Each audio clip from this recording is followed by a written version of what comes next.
Instead of music, I could just read the countdown. 15, 30, 29, 28, 27. Is this any better?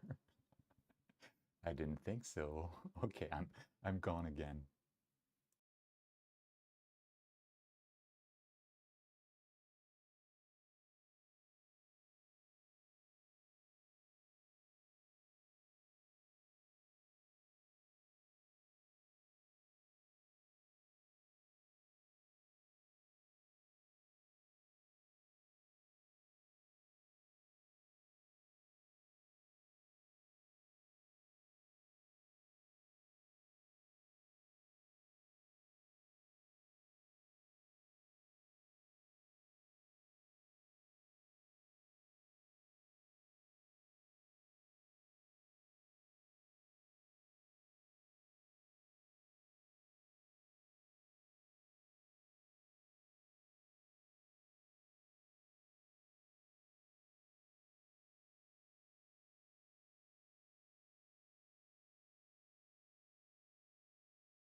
Okay, I think we are live, hopefully. Let me know if this works. I'll be watching the chat. Just note that there's a little bit of a lag. And let's see. Wow, I caught the beginning from, love that name, Cheap Astro. Cheap Astro, but I am pronouncing it wrong. Um, oh, dang. Sorry. You might get an echo for a moment. There you go. Hey, that's not a telescope. Hi. Although you could say I am a human telescope. Ah, good sound. Excellent. We're using these things I bought recently. What are they? What are they? DJI mic, whatever. Expensive. Bought it thanks to my Patreon supporters and donations, etc. But it gives us a really good yeah, sound. So, hello everyone. How is everyone doing? Where are you joining from? What time is it? Everything doing good? Astrophotography going on? And the plan for tonight is, I'm not sure what the plan for tonight is. We have clear skies. I think these will be the last clear skies until we get like a couple of weeks of rain. And yeah, we'll see what that gives us. We have three telescopes, I mean, two telescopes. We have the Frankenscope at the front end of, if I switch to, let's say this, you can see everything, but whatever. We have the main telescope here, Frankenscope, and then we have the Red Cat. They all have one-shot color cameras, and they all have narrowband filters. So the Frankenscope has H-alpha oxygen 3 on one side and sulfur 2 oxygen 3 on the other side. The Red Cat has H-alpha oxygen 3. So we have a lot of stuff that we can make work. So let me go back to me. Hopefully that went back to, no, it didn't work. Control Alt. There we go. Okay, let's see. What do I get? So many questions already, so many good stuff. Whitefield is asking, any chance you can tour the 3 Takahashi workshops in Tokyo, since they are there in your home city, and do a YouTube video of the tour? That would be fascinating. And actually, this is a good point, because let me go back to the main scene. Control Alt B, I guess. Yes, that looks like it works. Like we can see the balcony, we can see the scopes, and yeah, that would be a good idea. I've actually contacted Vixen about that because they're closer than Takahashi, but they told me like to put together some kind of project plan, whatever, some stuff that they would ask TV programs, kind of stuff in Japan, and it was just too painful for me to do anything. So we have people from the UK. We have Citizen Fortress joining from Ohio, USA, 7:30 a.m. Astro is May. I'm selling my rig and buying a new rig. Okay, so you're not abandoning Astro. So you'll have cloudy skies for quite a bit. Austria, Florida, and no luck with Astro Sessions. Norway. Hopefully we'll have some luck with Astro Sessions. We have Scarala from Germany. Are you going to use Newt? Yes, I'm going to use both Newts in that image. People from Toronto, and yes, I am ready for the almost full moon. So anyway, it's not like I'm losing a lot. Dave is 6:30 a.m. CST here. You sound like me. It's clear. Oh, what do I shoot? Exactly. Stephen Chan says, konbanwa, Stephen. Thanks for joining. Peter, hi all. We have Sébastien Leclerc from Nantes, France. Duncan Campbell. Hey Cuiv, Sydney, Australia, 1 hour ahead of you. Also have my rig running right now. You're ahead of me then. We're actually not yet in astronomical darkness, so we're getting ready. Then Citizen Fortress. Oh, you're in Japan. I was stationed in Yokosuka, Japan for 3.5 years in 2010. That's very interesting, actually. Yeah, I do have a U.S. Serviceman friend who paraglides with me from time to time. Wow, so many questions. Good day from Australia, New Jersey, USA, 7:35 a.m. Bordeaux, France, Argentina. Gonzalo, Helge, have you ever thought of about installing an old sky cam? I constructed one with a Raspberry Pi. Works great. Yeah, I've thought about it. Haven't gotten to it yet. Cheap Astro again. Love that name. From Ireland. Bart is saying, is this frozen or am I unlucky? Let me know. Can you hear me, guys? Hopefully, yeah, I can see myself on my phone, so it should be fine. Avignon, France, Jean-Pierre. Darwin, Australia, imaging the dragons of Ara. I'm very jealous of you being able to do that. Had Astronomy, hi Cuiv, hi. The Astro guy from New Jersey. Hope you have a great night. Have Dwarf send you the Dwarf 3 for test? I've asked and they might send me one. I'll see, fingers crossed. I'll let you know how it goes. Yeah, astronomical darkness. I've forgotten what that is. The joy of summertime in the UK. Good. Thanks for letting me know that you can hear me clearly. Yeah, Bart, you probably have to refresh. So the plan for tonight is obviously to image. And I'm not actually sure. We need to look at things like Sky Safari. I don't have Carte du Ciel installed. I know I should, but I don't have it. So maybe what I can do is check. I'm checking on my phone, Sky Safari. What do we have right now? The last time I imaged, I did something a bit different. I went for the Omega Nebula. And I want to see if I can actually go back there for now. Citizen Fortress, I literally just learned about dithering the other day and absolutely hated doing it. Way too manual. Well, dithering, if you have auto guiding, is fully automated. And the old, or not so old saying of dither or die is very, very true. You really, really want to dither. And Sora, welcome, welcome. I will also start my rig in a minute from Saitama. Paul, welcome to the stream. Hello from Pennsylvania. I watch your channel all the time. Thanks for watching. Thanks for the support. And M13, that's a good idea. Switch to mono again. Helge, yeah, I'm still fine with OSC. Sara Santos Garcia, good morning from Spain. Oh, and by the way, Dave, I know you donated. Sorry, I know you donated $20 last stream for me to buy the subscription for Wise Camera, so I can use it in a web browser instead of having to use this weird Android emulator. But it requires a US address or a Canada address, and I don't have that. And support confirmed I cannot buy their subscription, so I was like, I want to give you money, but I couldn't. So I'm stuck with Android emulators, and it is ridiculous. Oh, wow.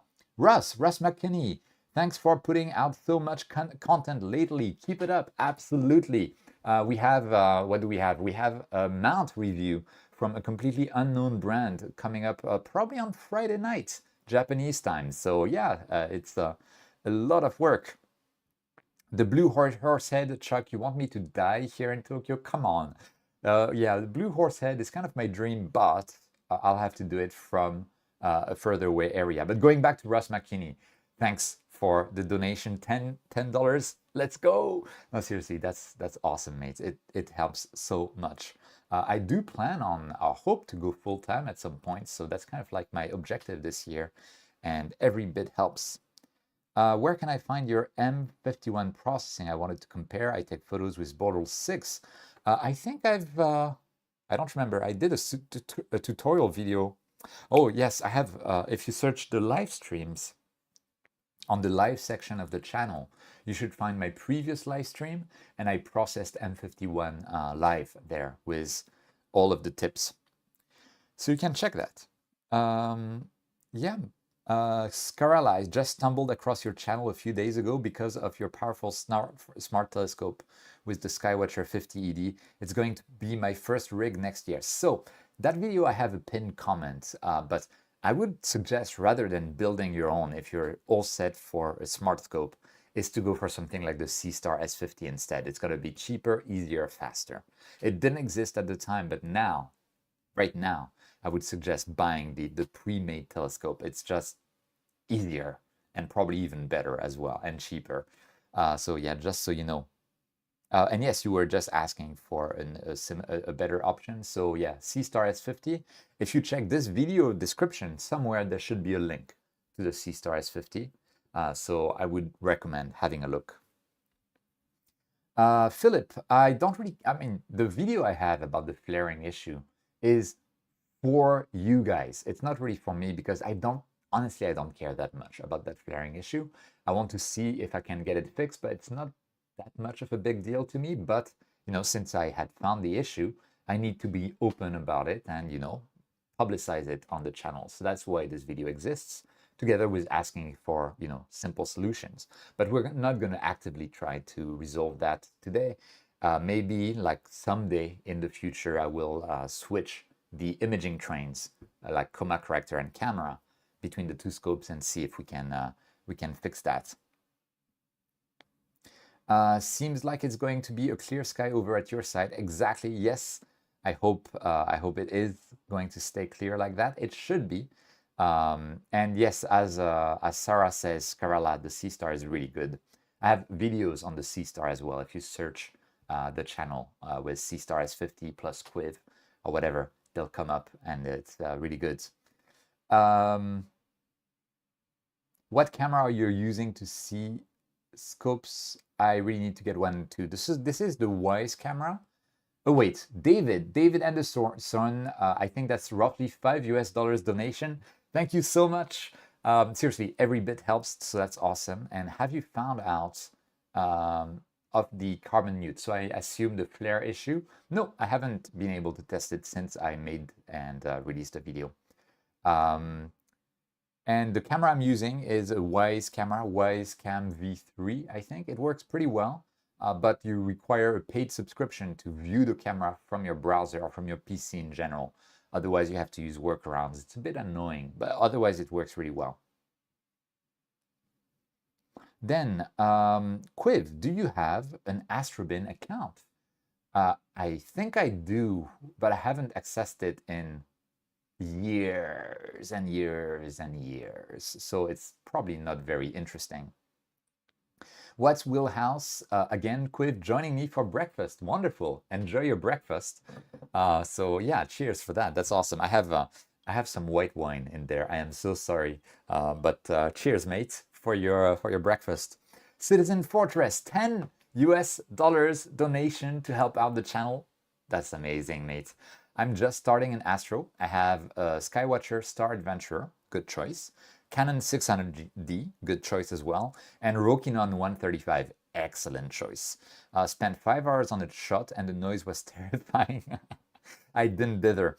Yeah, when you don't dither, and you're right, with a Star Adventurer, it's very difficult. When you don't dither, you especially if you have bad polar alignment, you'll get very visible walking noise that's almost impossible to get rid of. So yeah, I feel your pain. This is your 5th super on the live stream. Thank you for it on my stream. This is amazing. Thank you so much. And we have another donation, €2. Just a simple thank you for being you. Aww. And this is from Megalogator. Well, thank you for your support, and that message means a lot to me. It means it's a good thing being me. So yeah, that's awesome. Okay, so let me actually, I think I have, yes. So now you should be able to see my remote computer, and let's see.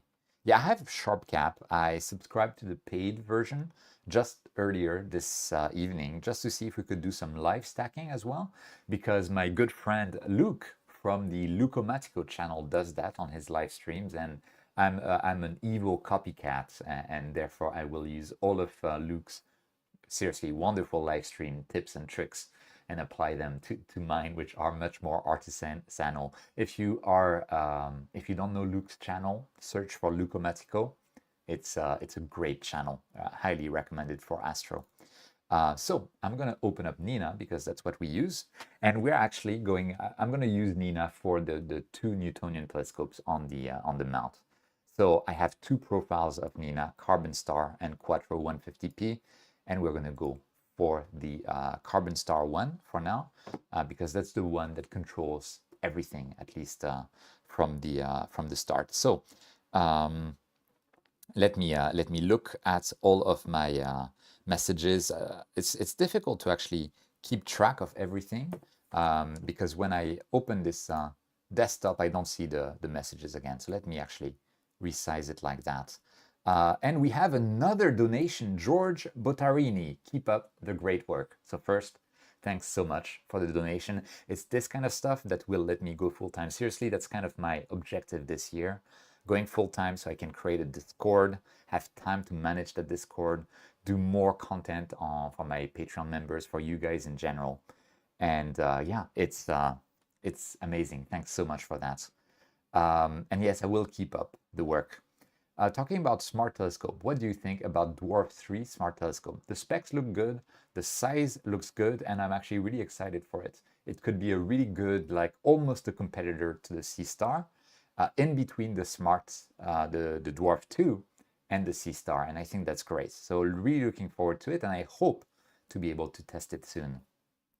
Reverend JT, hey, glad to catch one of these lives. Thanks for joining the live. I really appreciate it. It's all amazing. How is your Windows background not one of your amazing picks? I actually don't like my own astrophotographs. I enjoy taking them, I enjoy processing them, but I don't enjoy looking at them.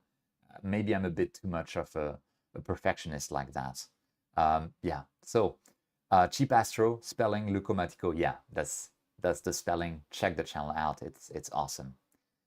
Yeah, there is a plugin for Nina with PixInsight installed that can do live stacking, but I haven't installed the PixInsight on this computer. I think I have too many instances of PixInsight installed on various computers.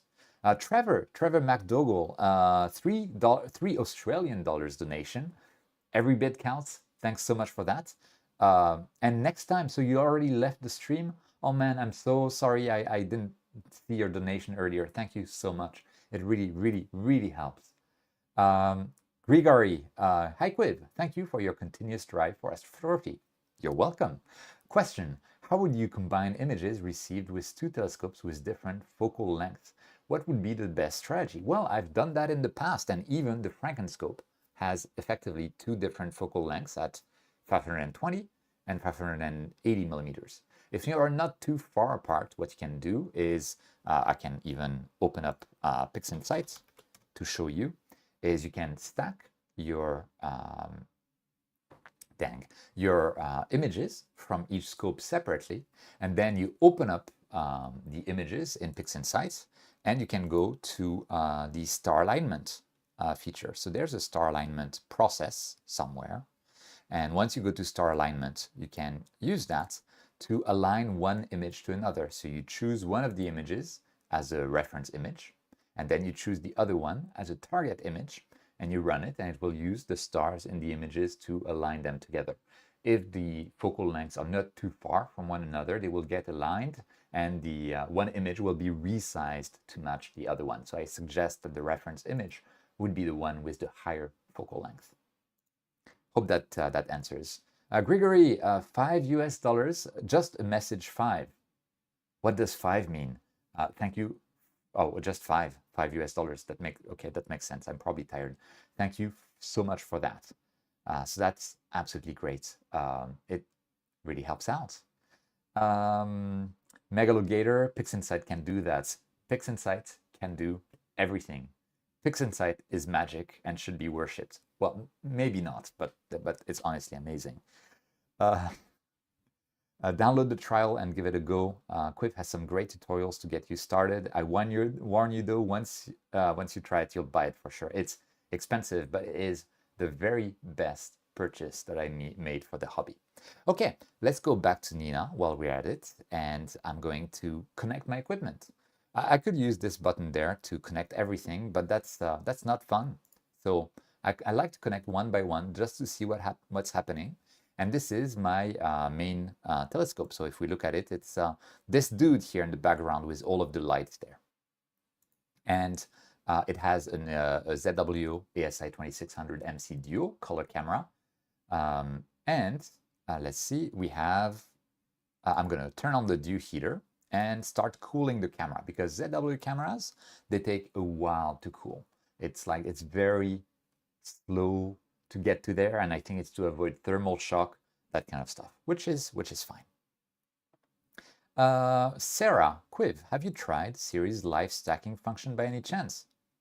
I was wondering if it's better or worse than sharp caps. So Sarah, you made me regret buying the sharp cap license earlier tonight, because I don't really need it except for the live stacking, and I didn't realize there was live stacking in Cyril. So I'll look into it and try it out. Thanks so much for letting me know. Oh man. Thanks for the vids, Cuiv. Improved my setup and understanding in many aspects of astrophotography. You are welcome. That's why I make those videos. That's why I started the channel. So that's amazing. Sudath Wijar, I'm so sorry. Sudath, I'll just say Sudath. Keep good work going from astroman.au. Astroman.au. Okay, so let me go on astroman.au. Does it do something? I don't know. No, it can be reached. I thought it was a website, but it just means astroman.australia, I guess. Thank you so much for your donation, 5 Australian dollars. Every bit helps, and it's amazing. So thank you so much. What is your opinion on Cyril versus PixInsight? Well, PixInsight is literally infinitely more expensive than Cyril, right? Because you do need to, I mean, it's 0 versus 300 US dollars. But honestly, I think PixInsight is much better, especially with the paid plugins like Blur Exterminator, Noise Exterminator, Star Exterminator. It's just amazing. That is not to diss on Cyril. Cyril is amazing. It's free software and it does a lot of great stuff, and it's great for a beginner who doesn't want to invest too much in the first place. So yeah. How did your solar eclipse trip go? Well, it went very well. I have a video on the topic, so if you search on the channel around, like, I think it was 10th of April that I released the video, something like that. I have the whole video there. It was awesome. I loved my solar eclipse trip.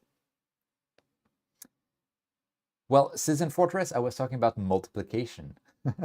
What number can you use and multiply by 0 and then obtain 300? Nothing. Absolutely nothing. Can you adjust the camera? Your face is getting cut off. Well, dang. Let's see. Oh, it is indeed getting cut off a little bit. Let's see. Can I adjust that? Give me a sec. So we can go to the video capture there and go into the settings. It's weird. It's not cut off there. Huh. Cancel. Maybe I can. Nope. Well, let me try.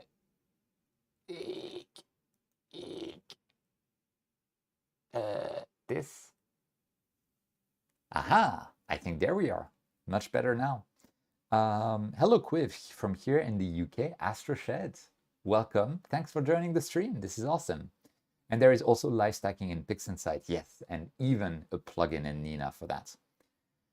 Adrien says, hello Cuiv, un petit coucou depuis la France, a short hello, or a small hello from France.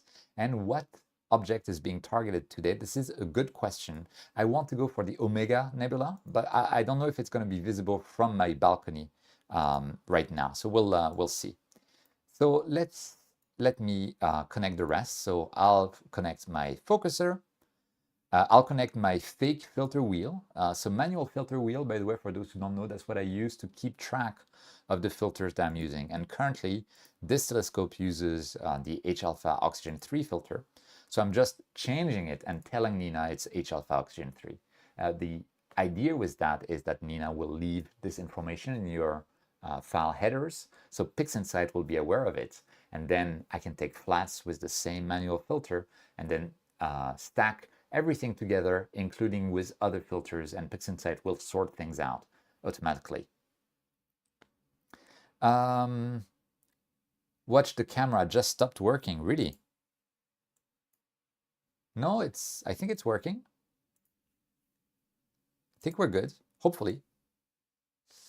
Do you use ADB from SETI Astro? I've just recorded the footage for that.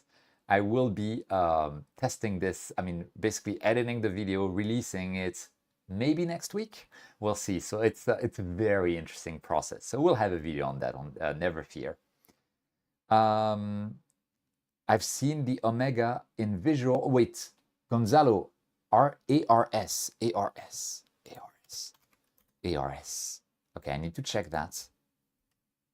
ARS currency. ARS is Argentine peso. Ah, there we go. Argentine peso. So 5,000 ARS to USD, so we can all understand it is $5 US. There we go. Thank you so much, Gonzalo, for your support. Hello, Cuiv. I'm saving for an AM5 mount, but I saw a used Ioptron SEM60 EC offer for 1,300 USD. That is a killer price for that. It seems like a good offer to me. I think you are the right person to give me a recommendation. I have an Edge HD 8-inch and a Newtonian 6-inch f5 with Celestron AVX. I love the streams at this time when I'm having breakfast. Enjoy your breakfast, it's very important. Thank you so much for your support. And to answer your question, so the SEM60, I recommend it without hesitation. It's an amazing mount.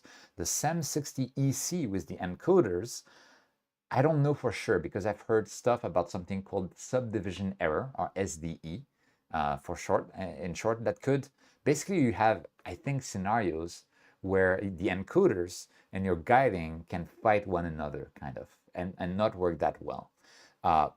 So that's something I can't answer for sure. You may want to check on Cloudy Nights forums, for instance, and ask there, is the encoder going to be an issue rather than an asset for that mount? I'm not sure. I had the non-encoder version of the mount. It was amazing.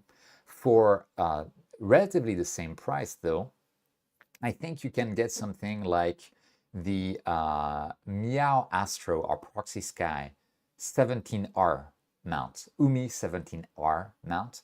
That might, it's $300 more.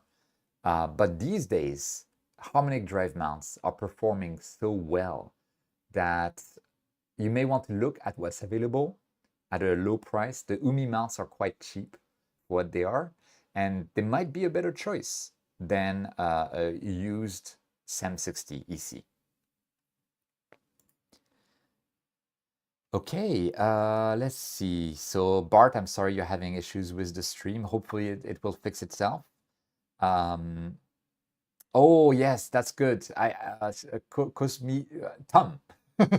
Tom. Yeah, I have, I think, the Horizon set up in Nina, but I'll see in a moment. Hi Cuiv, saw your video on the Yumi 17 Lite. Are you overly happy with its performance? I'm happy with it. It has its drawbacks. It works pretty well though. But maybe like if you're gonna buy that, I think, I cannot say for sure, but my guess is that UMI are working on a harmonic drive mount or strain wave gear mount with type 14 mounts, or drives, sorry, just like the AM3. And I really hope that they can release a mount at the $1,000 price point, maybe even less. That would be a competitor to the AM3 directly. That does not have the modular design because I don't think we really need that. That would be amazing, but we'll see. Okay, let me still go through the connection. So the on-step mount, that is actually my Warp Astron WD-20 mount. Hopefully it will connect well, and it is. So we're good there. And the Guider PhD2, which should launch PhD2 and connect all of the equipment in PhD2. So we should almost be ready to go. Yes, and we have a couple of stars there that are visible, so that's good. Excellent. Let's see, what do we get from here? Nick, hi Cuiv, saw your video on the, oh yeah, I already answered that. Citizen Fortress, oh okay, I thought it like $5,000. If it was $5,000, I think I would be quitting my job right now. I would like go live on the channel, write my email to my boss and say like, hey, I'm gone. Oh man, that would be amazing. Megalogator, another question. I would be curious what your honest critique feedback would be of some of my images, but I get that you can't offer that just so because you would get flooded. Patreon tier maybe. So Nebula Photos, Nico, awesome guy, does that on his Patreon. And yeah, I guess I could do that. But I think I want to be full-time first because it's a lot of work and my daytime job is super, super busy. So yeah, something I can consider. I'll see. That's a good idea though. Athanasia, are encoders usually a problem? No, but I've heard bad things about that SD thing, but I haven't looked too much into it. I don't think we need encoders unless you're not going to be guiding or you have a really long focal length telescope and then guiding is like more of a hindrance than an asset. I don't know. It's something that is beyond my area of expertise. Gary, as I get older, a smart scope would be nice, but I want top specs and an equatorial mode with a bigger sensor. So the Celestron Origin might have been that, but the sensor right now is not very good. Tarek, hello Tarek, welcome to the channel. Thanks for your feedback on Cloudy Nights, by the way. BS Vendor, hi Cuiv, will you go bigger than your current Newtonians at some point? Is this your upper size aperture limit? Time will tell. I'm satisfied with what I have right now. Cuiv is my inspiration for Bottle 9. I wish he can do more and more broadband targets. Yeah, I've tried with galaxies recently, and also I want to do a tutorial, a C-star tutorial with for galaxy processing. So I'll get to that at a moment. Lawrence, okay, Type 20 mount like Warp Astron from Umi. That would be really nice. Citizen Fortress, you'd quit for only 5K? Okay, maybe not. Maybe I slightly exaggerated. But 5K in Japan is actually quite a bit. There's been inflation in Japan, which is actually pretty bad.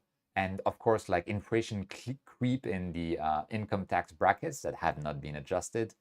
But 5,000 is actually now quite a bit of money by Japanese standards, because cost of life is not as expensive in the US. I left my job, which is less than 5K anyway. Tarek, congratulations. I don't know what you're doing now, but whatever you're doing, congrats. And John Beer, £5. Amazing. Thanks so much for the donation. It really helps. Every bit helps. Thank you for all your videos. Always well made and interesting. Thank you so much. It's a lot of work. I think people often don't realize, and I'm probably one of the YouTubers that spends less time per video than others. It's a huge amount of work, and like people like Dark Sky Geek, French dude, I think he spends so much time making his videos, and same for like Nebula Photos, Nico Carver. It's a huge amount of work, and it's made for you guys. That's why I started. So thank you so much. Recently moved to mono, so would like to see more mono, please. So SV Boni has asked me whether I'd be interested in testing out their cooled monochrome camera. I had forgotten that I got that email, so I need to answer them. But yeah, maybe that could be something to do. So again, thanks so much for that. Really, really awesome. Okay, so I'll get back to the chat. Let's see if I can take an image with the main camera sensor. We're gonna go with just 5-second exposure time for now. Take an exposure, see what happens. Do we get anything? I'm not tracking or anything right now. We're just gonna see. And suspense. There, yeah, we get something. Do we still have the flare? I think so, but maybe a bit less good. We are slightly out of focus because we see 2 Newtonian spikes there on the side. So we'll see how well this goes, and we're towards the pole. what I could do is simply try to go to the Sky Atlas, search for omega, because that's what I wanted to image, and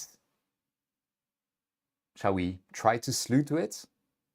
Yeah, I guess we can try. I think the mount is, where is it? It's here. Mount is unparked, so it should slew, hopefully, fingers crossed. And we're gonna go back to Sky Atlas, try to slew and see what happens. Slew. Let's have a look at how it looks like. Okay, this looks good. While it's slewing, do you need multiple instances of Nina running to manage multiple camera / sessions? Yes, absolutely. If you look at my initial Frankenscope video, with the one with the magnificent thumbnail, I'm like, fire! I love that thumbnail. You'll see, what will you see? Yes, you will see how I do separate instances of Nina. I'll run the second instance momentarily. And we interrupt this program to David, thanks to a donation from David. Dave, you're already a Patreon supporter, man. That's too much, but thank you so much. This is a donation to the Cuiv Quit Your Day Job Fund. That's amazing, mates. Thank you so much. Thanks. And Dave and I, we're basically friends. Man, thank you. It's amazing. Andreas Meyer 523 Mono. Yes, that's the one from SV Boni that they've asked me to test. So yeah, maybe I'll take them up on their offer. After all, I got like their monochrome filters there. So yeah, might as well. I'll see. Okay. Hey, Cuiv, Musa Funky. Do you think the William Optics Zenistar 73-3 is a good starter scope for the Star Adventure GTI? Currently using Samyang 135 with the ZWSI 133 Pro. So Zenistar, I don't know. So let's have a look. Zenistar 1773 3 APO. There we go. I'll look at the let's say Agina. Oh no, why are you verifying that I'm human? I'm not human. $730. That's not bad. It's better than the Red Cat. And let me have a quick look at the where's the specifications there? F6. Okay. Recommended flatteners. So it doesn't come with a flattener, but you would need one likely. It would be with the 533. Yeah, even then, probably better. How much does it weigh? 2.9 kilograms, so maybe the full setup is around 4 kilograms. I don't know, it really depends on that mount. So the, what is it? Star Adventurer GTI. There we go. So the Star Adventurer GTI, let me look at the specs. It's supposed to support, where's the mount, the load capacity? Oh, there it is. 5 kilograms. 5 kilograms. Giddy, kind of. Maybe it could be a source of frustration. So unless you're unhappy with your Rokinon lens, or you've been using it for a short time, I would recommend like maybe not messing with it right now. But you could buy the scope, try it with the mount, but be aware that it might make you buy a new mount. So yeah, be ready for that. Let me look on my phone, make sure that things are working. Yes, things are working, because suddenly the chat is awfully quiet. So I hope I'm not like missing stuff. Tony, I take it you don't need to run out and check cable like Luke. Fingers crossed, mates. I hope so. Let me go back to Nina. Let's take an exposure, see what we have. So we're not quite in focus, but can someone send me a chat message there? I'm kind of freaked out that I don't see the chat messages, not even on my smartphone. Oh, okay, there it is. Hopefully it's working fine. Let's see, chat filter, all messages. Someone say something, please. I'm getting stressed out. Did I take an exposure? Did I press on the exposure button? I don't know. I don't remember. Let's try again. Hopefully that takes an exposure. Yes, thank you, Tom. Yes, I did. Okay. So the target is available. So we should be able to actually get test 1, 2, 1, 2. Yes. Thanks so much, guys. Okay. Whew. I was feeling so lonely. Like, you know, if you see the chat stopping and like I'm talking on my own and I start to panic, ask me questions, anything you like. I don't know, how tall are you? Not very. Anything you like. That way we can keep talking, have fun, enjoy the evening or morning or day or whatever it is for you. And thank you so much. Finally, some action in the balcony cam. Yes, I did not solve the flare problem yet because I don't care that much, but I needed to make a video for you guys to be aware of it as a follow-up to my review. Is the red cat running tonight? Yeah, if I feel like it, I don't know, maybe, perhaps. It would be on, it's on the ASI Air, so I would need to use my phone and I haven't had the time yet. Let me run another instance of Nina.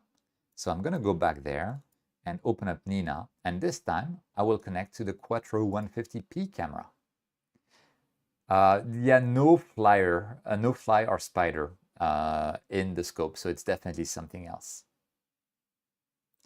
Okay, so let's go and connect the camera, the manual filter wheel, and say that it's sulfur 2 oxygen 3 because the second Patrick. Hello everyone. Hi Patrick. Thanks for joining the stream.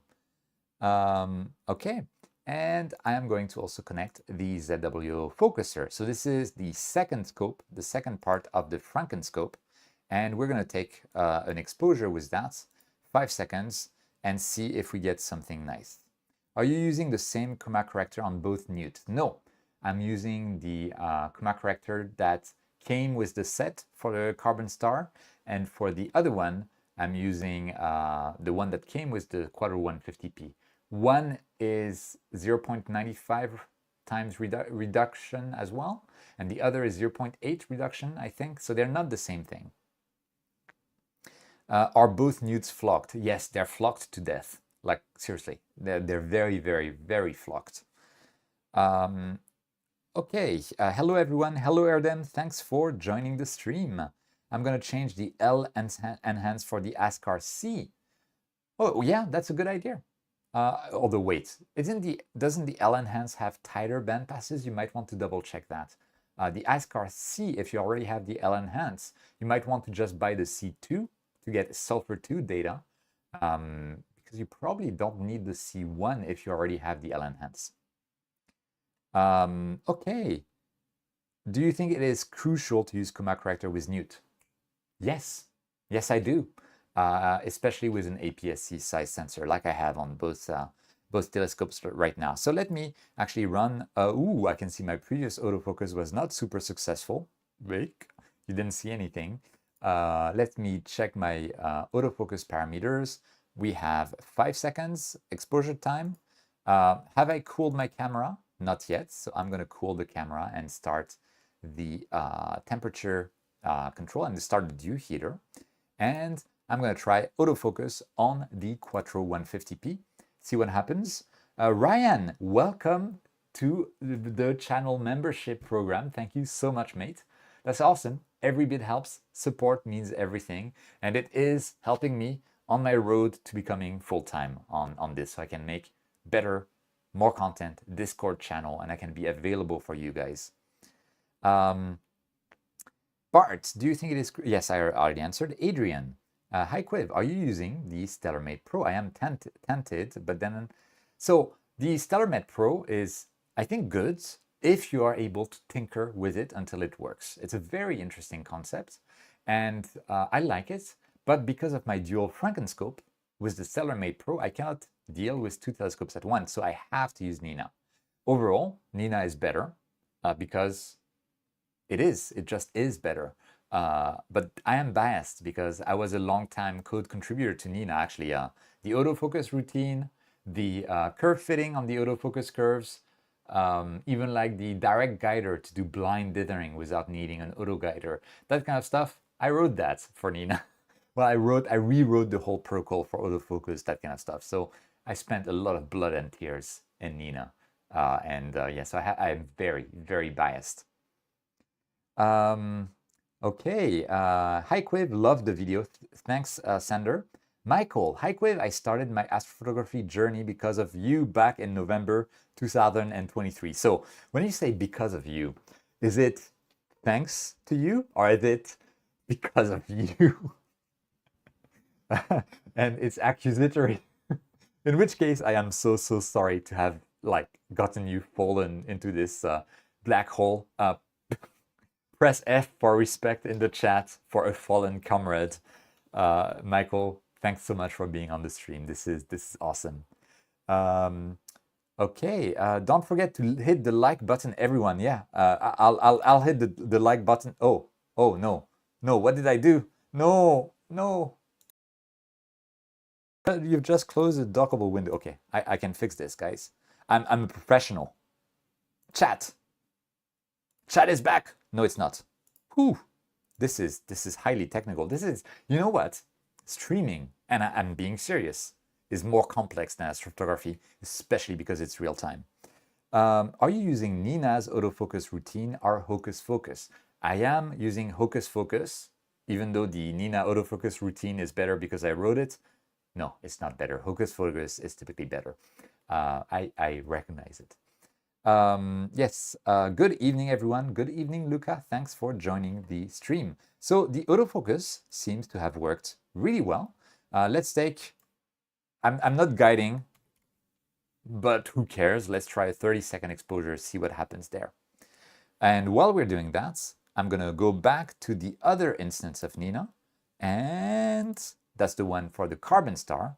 And I'm going to click on autofocus there. You can see the last autofocus. I think I did some tests during the day. This is not normal.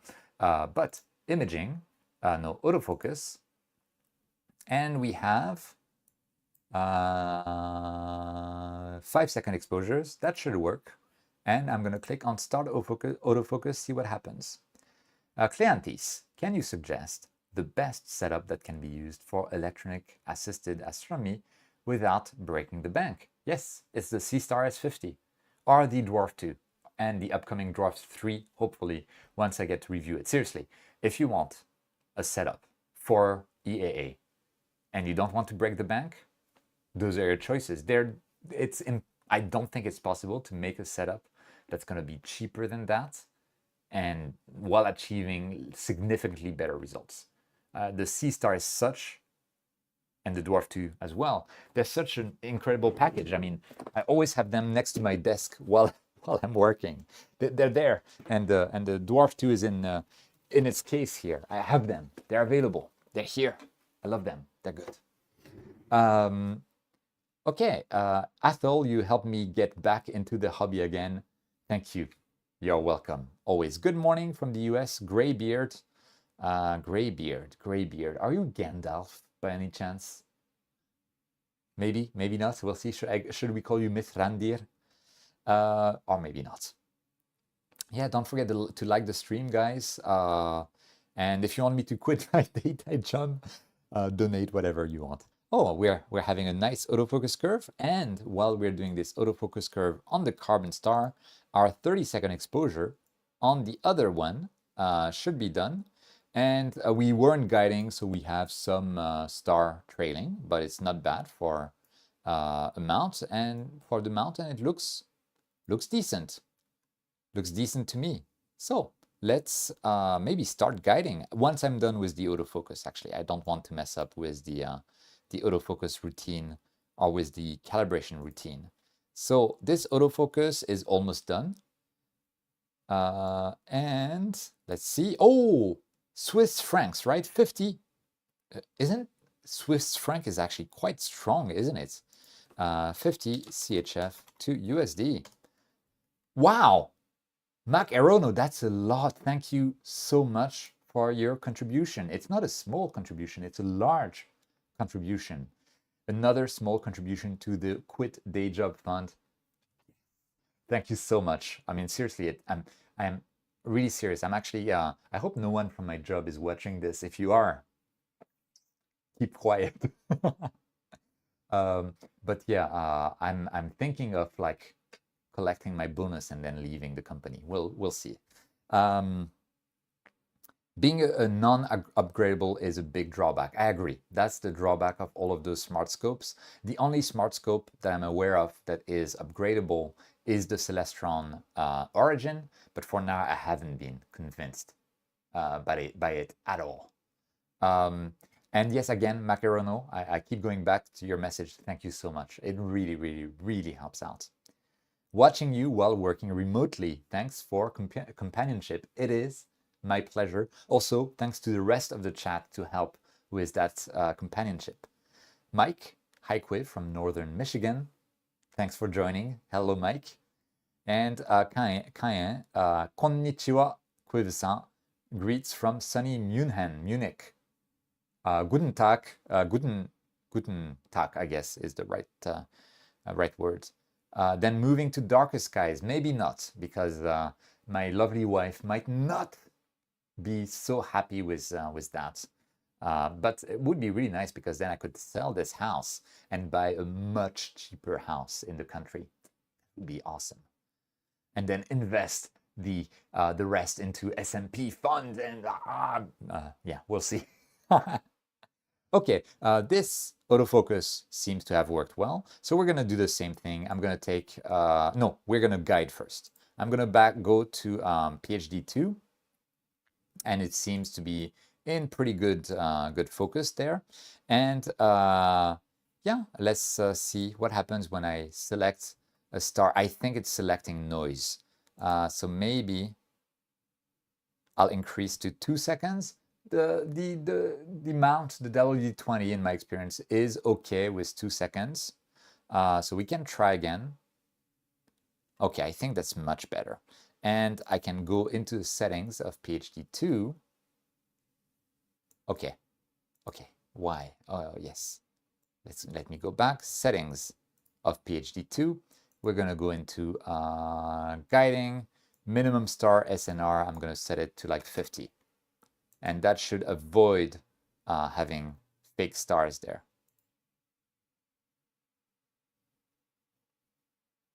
Okay, maybe that was a bad thing for me to do, so let's put it to 30 again, because now it's not detecting anything. My bad. Find stars. Okay, this isn't bad. These are actually stars, so I'm okay with that. And I'm going to do shift-click here to forced calibration, because I'm not sure when I last calibrated and on what targets. Let's see. Hi, it's Cam from Queensland, Australia. I've been to Queensland once for work. It was awesome. Loved it there. Harris Chronicles. Hello, Richard Harris here, editor of Scope Trader. Love watching your gear journey and astrophotography. So I have not heard of Scope Trader, so guilty there. Scope Trader, buy, sell, and trade telescopes. Nice. Thanks for joining the stream and thanks for watching the channel. Must be a lot of fun. Oh, wow. This looks like a fun site. I'll have a look later. Michael, morning, Cuiv. Have you tried to swap? Not yet. I want to, but I've already taken my flat frames and I don't want to retake flat frames because I'm far too lazy for that. I will try to switch the coma correctors between the two scopes and see what happens. Astro Essentials, good evening from Perth, Australia. Good evening. And Sarah, I want to try auto guiding next time I get the scope out, though I am not sure I will have a good setup. Quattro 200 with a 585 and the finder scope that came with it with a 462 sensor. How do you connect the finder scope that came with it to the sensor? Interesting. Okay, give me a second. Now we are we guiding? This looks really weird. It looks like it looks like it's not working for some reason. Aha, we have our first issue of the night. Let's try again. Are we somehow guiding in the wrong direction?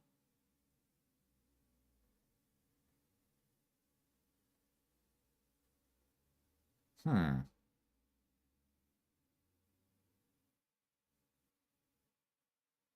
I correctly polar aligned? This is weird. Well, I'll leave it guide a little bit. This is the... Nah, something is weird here. I need to recalibrate there because, nah, that can't be right. Calibration completed, but few guide steps were used. The accuracy is questionable. Okay, so let's check that. Guider settings, guiding, focal length, advanced, calibration step. Okay. Okay. Let's try the calibration again, guys. This is really weird. This has never happened to me before. So I'll go back maybe to 1 second exposures for now, maybe because I don't know what's happening, and we're gonna try to calibrate again. Long shot, but could your flare issue be the night vision LED on the Wyze camera? I don't think the Wyze camera actually has a live LED, but that's a good point. Sorry, an infrared LED. Cheap Astro, you connect a cam to a finder scope with a simple adapter. I have a video on it. Awesome. That's good. Yeah, you can. Yeah, there's a technique for that, but I have actually never used that. Something is wrong. Are you still clear? I think so. Yes, I'm still working on the stream. You said you have been to Queensland. When are you coming back? I can show you some Bortle 1 and Bortle 2 skies. I will see. My next trip is going to France. Need to see the family, and I want to paraglide in the French Alps. So yeah, that's gonna be okay. Now we have something that looks decent for guiding. Hopefully, I hope I haven't spoken too soon. Okay, I feel much better about that. And pro tip: don't look at the guide curve. It can get overwhelming. So yeah, don't do it. Just like start the guiding. If it looks okay, it's fine. Don't look at it anymore. Kairos, hello Cuiv, have you seen the forthcoming JTW Fire Ant mount? It'll be the smallest Trainwave gear mount on the market, fitting into its own tri-pier with the battery included. It also has encoders. That sounds amazing. Let's see. JTW Fire Ants. Now, JTW is a brand that I've heard they can have like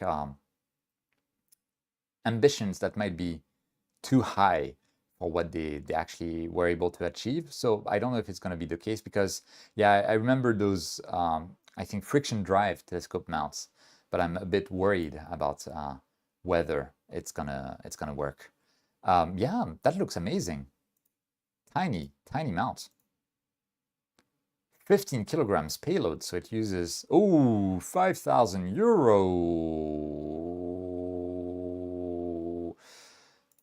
Yeah, encoders, I guess. Yeah, that makes sense, maybe. Oh, nice. Okay, so IR LED, but you can turn it off for color night vision. That is good to know. I'll try that out. Maybe I can from the app actually. Oops.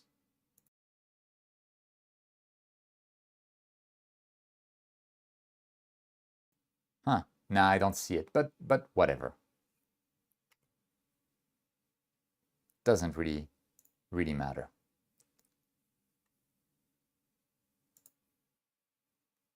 So, how do I put by the way, Cheap Astro, okay, I'll have to check your channel. I don't think I've checked your channel out before, but you have on-step videos. And guys, can I complain a bit about on-step? On-step, like, mind you, it's great, but accuracy of the calibration is... I shouldn't be looking at the this is weird. I'll just leave it be. I'm sure it's gonna be fine. Okay, let's go to Nina. I'm gonna take a 30-second exposure just to see what's going on there.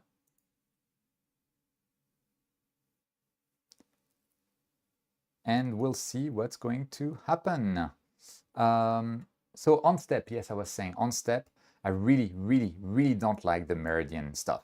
So on step, I cannot open the on step settings from Nina. Maybe I can from, no, I cannot from PhD2, but on step, you have meridian window, or they call them limits, meridian east, meridian west.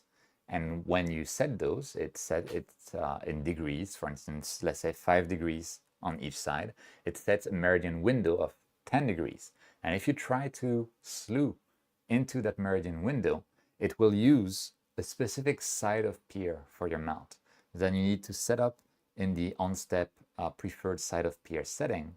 And the problem is that they have a setting called best that, in my opinion, does not work well at all. So if that's best, it's really not best.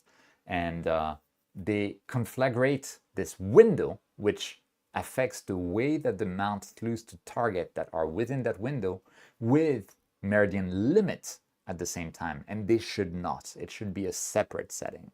I would love to be able to set the window to 0 because I want the mount to be dumb.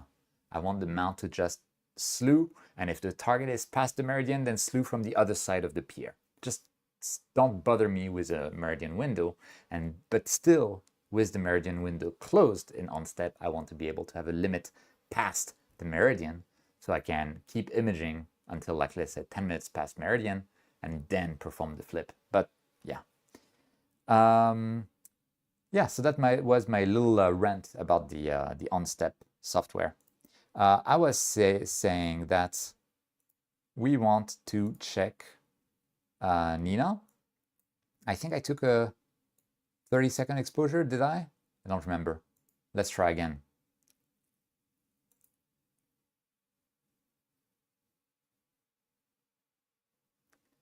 So Sora, what telescope are you using? And what telescope and camera are you using? Let me know, I forgot. Wise, go to camera, then setting gear, advanced settings, night vision, IR lights slider off. Okay, that's great. I'll have a look. While we are taking this 30-second exposure, this is on the Quattro telescope. So the Quattro telescope, by the way, all the stars look reasonably round, but it has a little bit of flexure compared to the main telescope. So yeah, just so you know, and I'll have a video about the issues you can face with the dual scope setup in a bit. I'm a bit like the last time I imaged this target with on-step, I was at around, or with the WD-20, I was at around 0.7 to 0.6 arc seconds of guiding. So maybe the seeing is particularly bad today, potentially. So let me follow these instructions. Okay, I'm gonna go to my stream settings, go to me only, just in case I reveal some information about. Go to settings.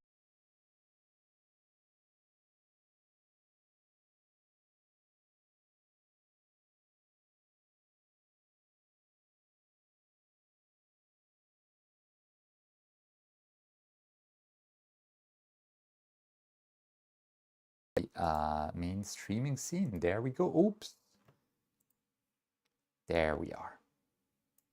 Okay, excellent. Thank you so much, Sudas, for that. So now that's done. Ryan, the more I hear about on-step, the less keen I am on it. I have been seriously considering the WD-20, but now I'm leaning more towards the big Pegasus. Yeah, I mean, it's... sound is muted. That's weird. The sound is not muted. It's back? Okay, it's back. That was weird. Thanks, guys. Huh.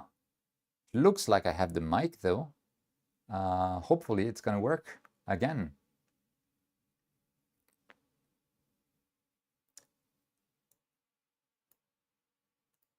You know what?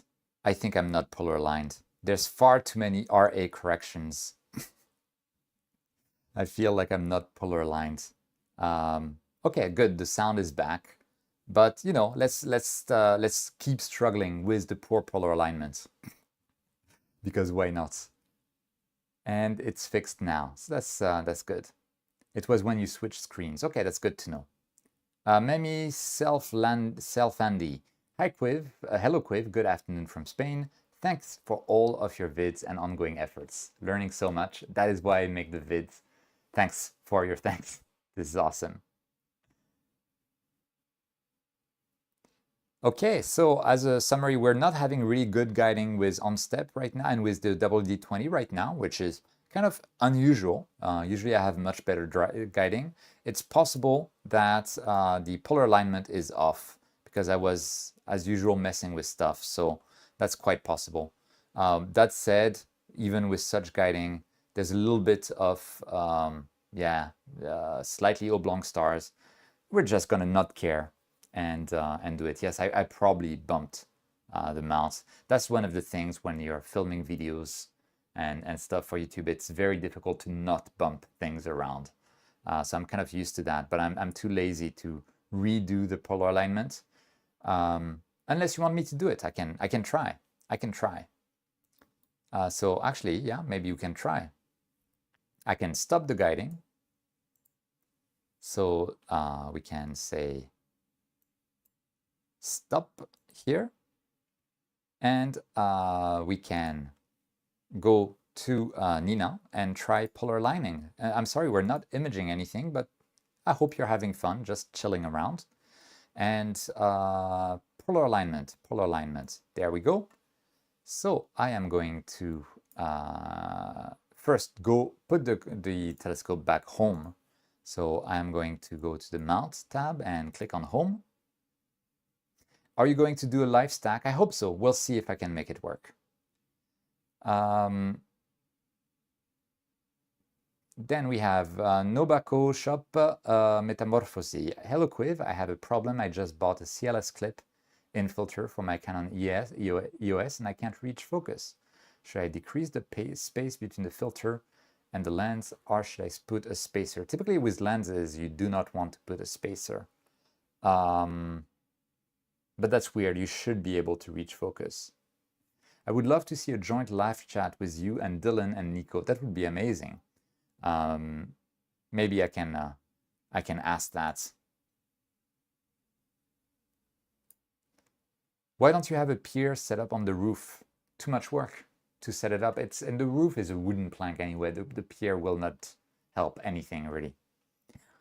So let's see. Are we back home with the mount? Yes, the mount is back home, and we're just going to do a quick 3-point polar line. I want to see how far from polar alignment I am.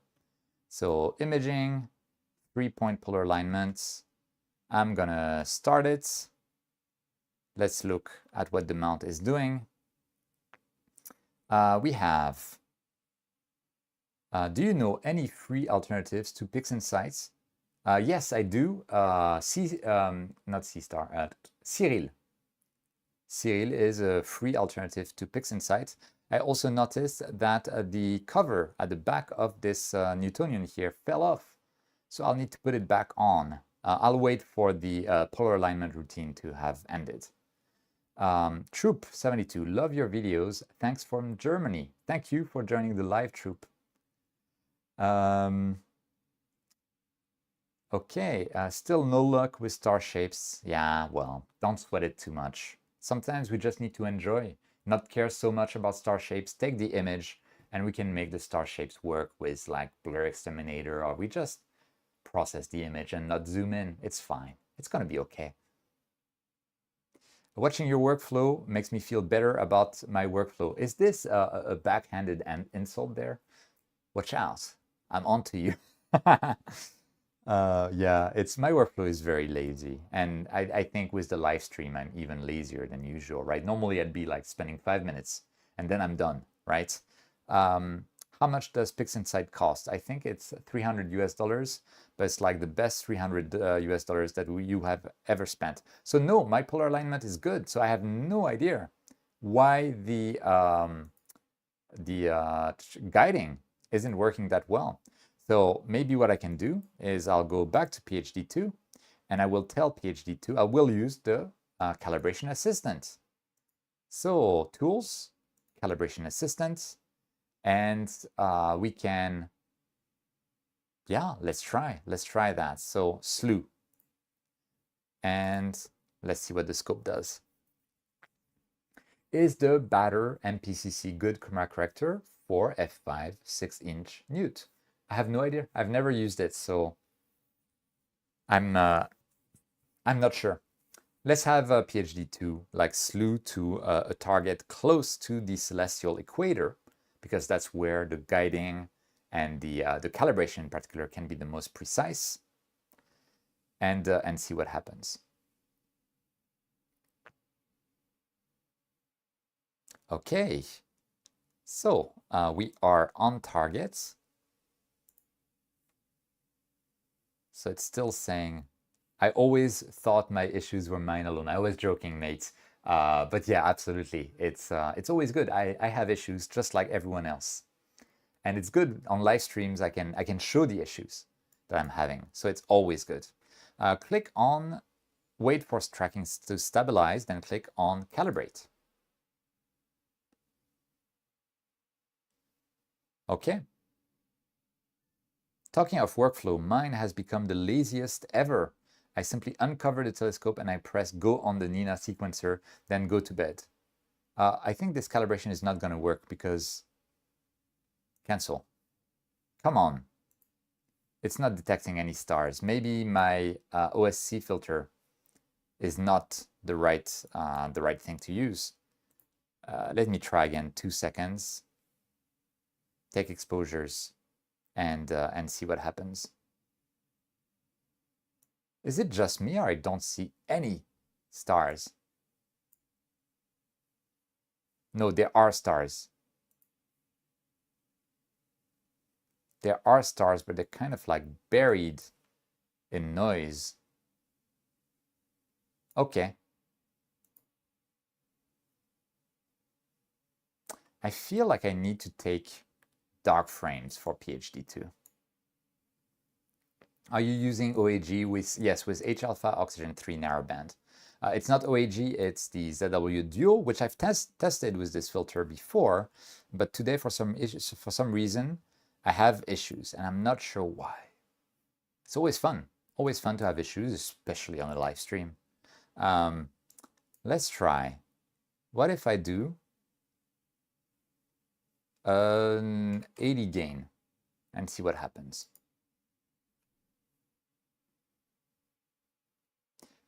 What are you running Nina on? It is indeed a mini PC. Hey, we have a satellite streaming through. Say hi to the satellite.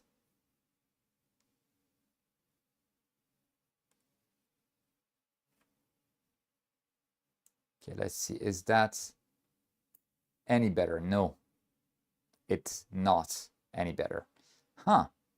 Now that's interesting. Let's see what happens. I'll go back to 1 second for now. And what I'll do is, I'm not sure what's happening. It's almost like this satellite is causing an issue with PhD2 in terms of the exposure. So this is a 220 mini. Our clouds could be a thing as well. So first, let me go maybe upstairs. I'm gonna put the cover on the scope, take a dark frame with PhD2, then remove the cover. In theory, and it's not a promise, the sound should keep going. So we'll see. Let me go on the balcony. Okay, so I have 2 flights of stairs. It's always good to be doing some training while doing astrophotography. You might hear the sound get lower. That's normal, not a big deal. That's hard things. distance, but we're actually very close to the full.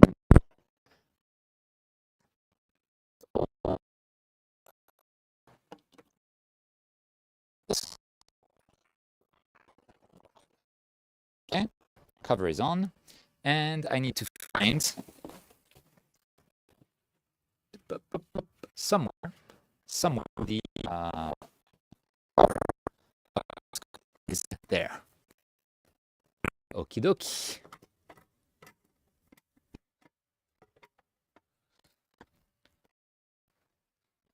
Okay, so now it's on. I'm gonna take the frames, see what happens.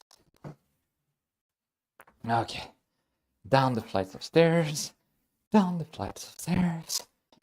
Okay, hopefully you can hear me better as I get closer to my computer with the mic receiver.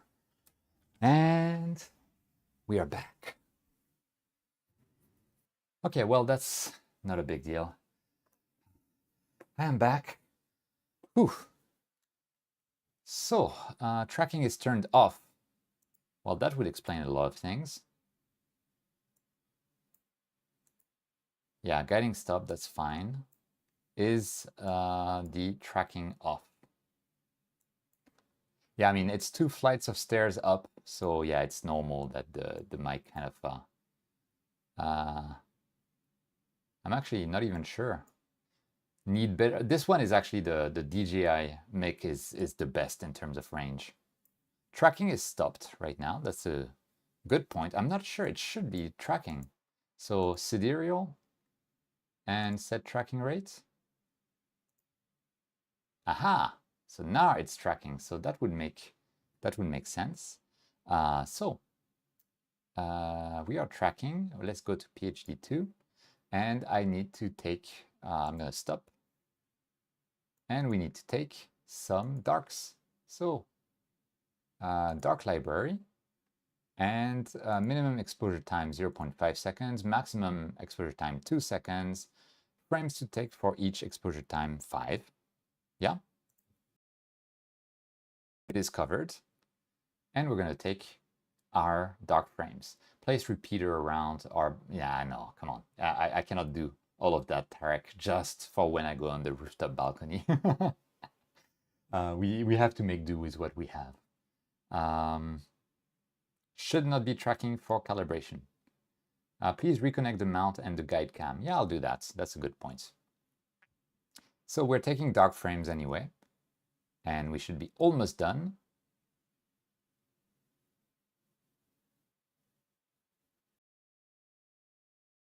Okay, good.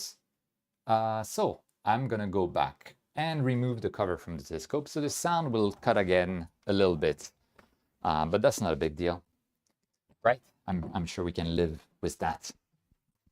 Okay. Running.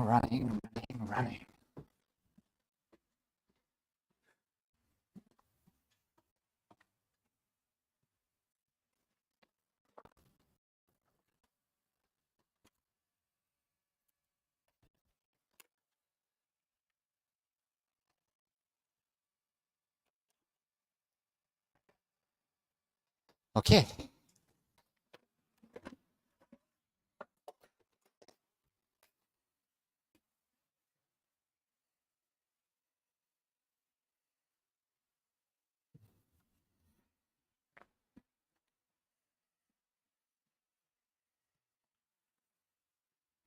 Okay.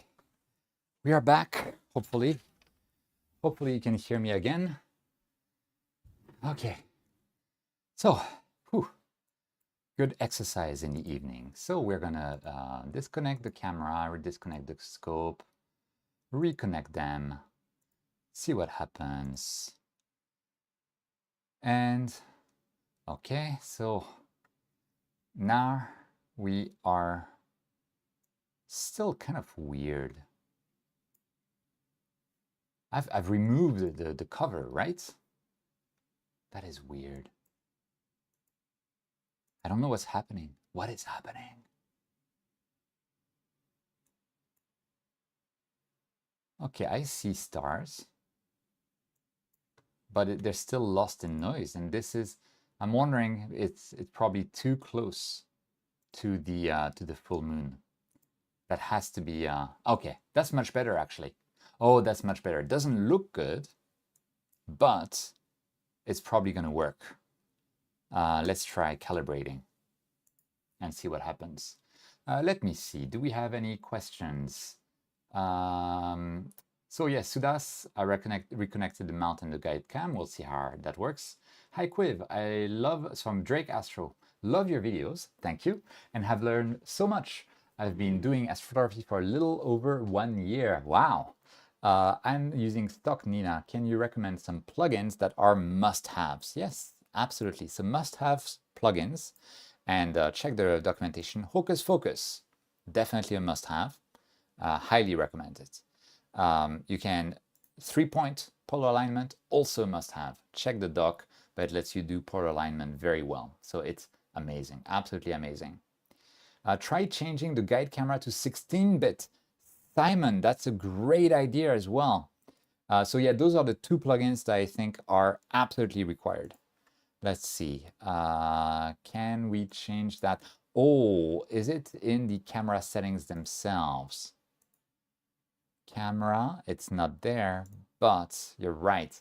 When the what's the name? The calibration is done, I'll try that. That's a really good idea. So yeah, in terms of plugins for Nina, 3-point polar alignment is a must-have. Hocus Focus for the autofocus is, and all sorts of stuff like checking your tilt and stuff like that. It's a must-have.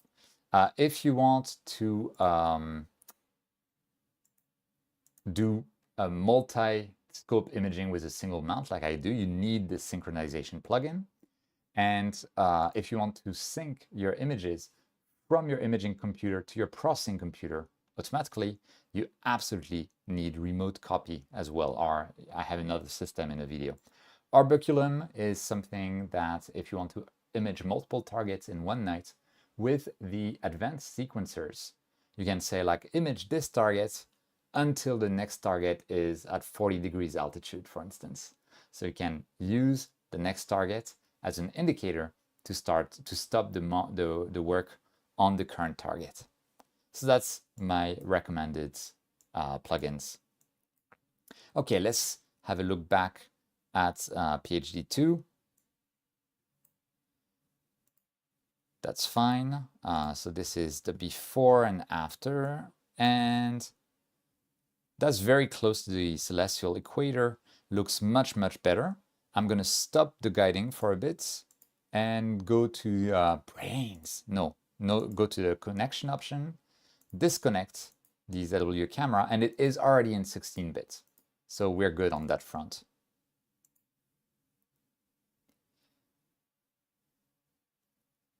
So we'll see how well it works. I think it's looking more or less okay. So with that, I think what we can do is go back to Nina.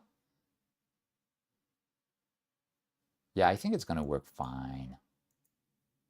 And why do I keep iconizing this? There we go.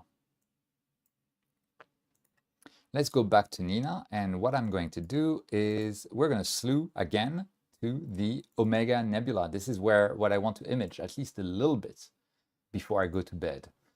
So we're going to slew. Yep, so it is slewing fine. PhD 2 is probably panicking, like, oh, what is happening? Slew is going on. Abandon everything. But yeah. Andreas Meyer, is polar alignment with guide train possible? Yes, it is, but it's better to use your main imaging camera because it has like typically the higher arc seconds, the higher pixel scale, a better pixel scale. Okay, Tarek, let us know. Let us know about that other design once you've worked on it. Oh yeah, and for sun, moon, planets, orbitals. Now I kind of want to get that. Thanks for your awesome videos. I'm about 2-3 years of AP and live in a Bortle 8. My condolences, mates. I learned so much from your great content. That's why I make the content. So that's really good. Hey Cuiv, is this the new Mia mount you're using? No, this is the Warp Astron with this this particular setup. It looks really bright on your balcony. That's because it is. It is really bright. It is a very bright city, unfortunately. So we're slewed, and normally I wouldn't really do that. I would like directly go to the sequencer, but we're doing things slowly just because it's fun. I'm going to do quick plate solving and recentering of the Omega Nebula, see what we can get. And Chuggy, we are, yes, trying to go and image the Omega Nebula. So we were 26 arc minutes away. That's not bad at all. Should be re-slewing now. And we'll see what happens. So, oh, the Omega Nebula was there, right? That's nice. Ooh, we can even see it in the guide cam. That's quite a lot of fun. We see the nebula. The nebula is there. Seems to be working. And actually, I remembered I took some images of the nebula in my last session. So what I can do is go to the framing tab. And in the framing tab, I should be able to select File and the image source. Click on Load Image. And I could go into one of my previous images, say OK, and then I can ask the solver to solve my image. Hopefully it's going to work, and it did. And then I can have exactly the same framing as I had last session, right? So that's actually a super useful tool in Nina to use. So what I'm going to do is I'm going to do two things. I'm going to add the target to sequence, and I'm going to use my sequence template in the sequencer. And we'll get back to the sequencer in a moment. Don't worry, guys. Under what was I doing? Imaging. Yes, going back to the framing assistant, I'm also going to do a quick slew and center, just so we have the target with the framing that I had last time into the exact frame at the center. Are you still live stacking in SharpCap? I haven't really live stacked in SharpCap before, so I will try today. I've bought the kind of pro version of SharpCap for that, so hopefully it's going to work. Which solver are you using? I am using PlateSolve 3.8. So if you search for PlateSolve 3.80, you should be getting onto the Nina help. And let me search on this page for 3.80, and that's it, PlateSolve 3. This works great, especially for high focal length and small field of views. And if you have any issues with plate solving, that is the way you can fix it. Okay, let's go back to where we were. So we have the image on the main carbon star telescope. Let me start the guiding again. I feel like I want to increase the RA aggressiveness. Maybe I'll put it to 130, see what happens, and start guiding. Actually, I'm going to stop because I've been slewing the mouse. Search for star. There we go. And start guiding. Hopefully that's going to work. Drake Astro, thanks for your answers. You rock. I try. Why? Like, we have some weird jumps going on. Like, the stars are no longer where they're supposed to be. I don't know what's happening today. Let's try again. Maybe I had stopped taking exposures, and so it was using an old exposure, something like that. So north-facing observatory actually had problem with ASTAP solving to the wrong part of the sky. And it caused issues with the mount, because then the mount thought it was pointing at a completely different place. That can mess with your meridian flip, but more importantly, it can mess with the mount limits. And that is terrifying, especially with strain wave gear mounts. Plate solve, I have never seen it give wrong results. It might fail to solve, but it has never given me a false positive, and false positives are very dangerous. So yeah, that's why I like Plate Solve 3. I find it more reliable than ASTAP for that. So to each their own, I guess. Okay, so now we are guiding. It's not great, but it's not bad, I guess. And we're guiding with 2-second exposures. Maybe I'll try with 1 second, see what happens. Hopefully, it's still going to work. Let's see. How's your back these days? Hopefully you fully recovered. For people who don't know, I had a paragliding accident like 2-3 years ago now. And yeah, I broke my back. I have a burst fracture in my L1 vertebra. So I had to do like surgery to put some bolts in and surgery to put some bolts out. I actually have the bolts extracted from my body behind me. So if you want to see them, I can bring them. Yep, and my back is now pretty good. Actually, weirdly enough, my injury fixed some lower back pain that I was troubled with that I don't have anymore since my surgery to fix my broken back. So every cloud has a silver lining, I guess.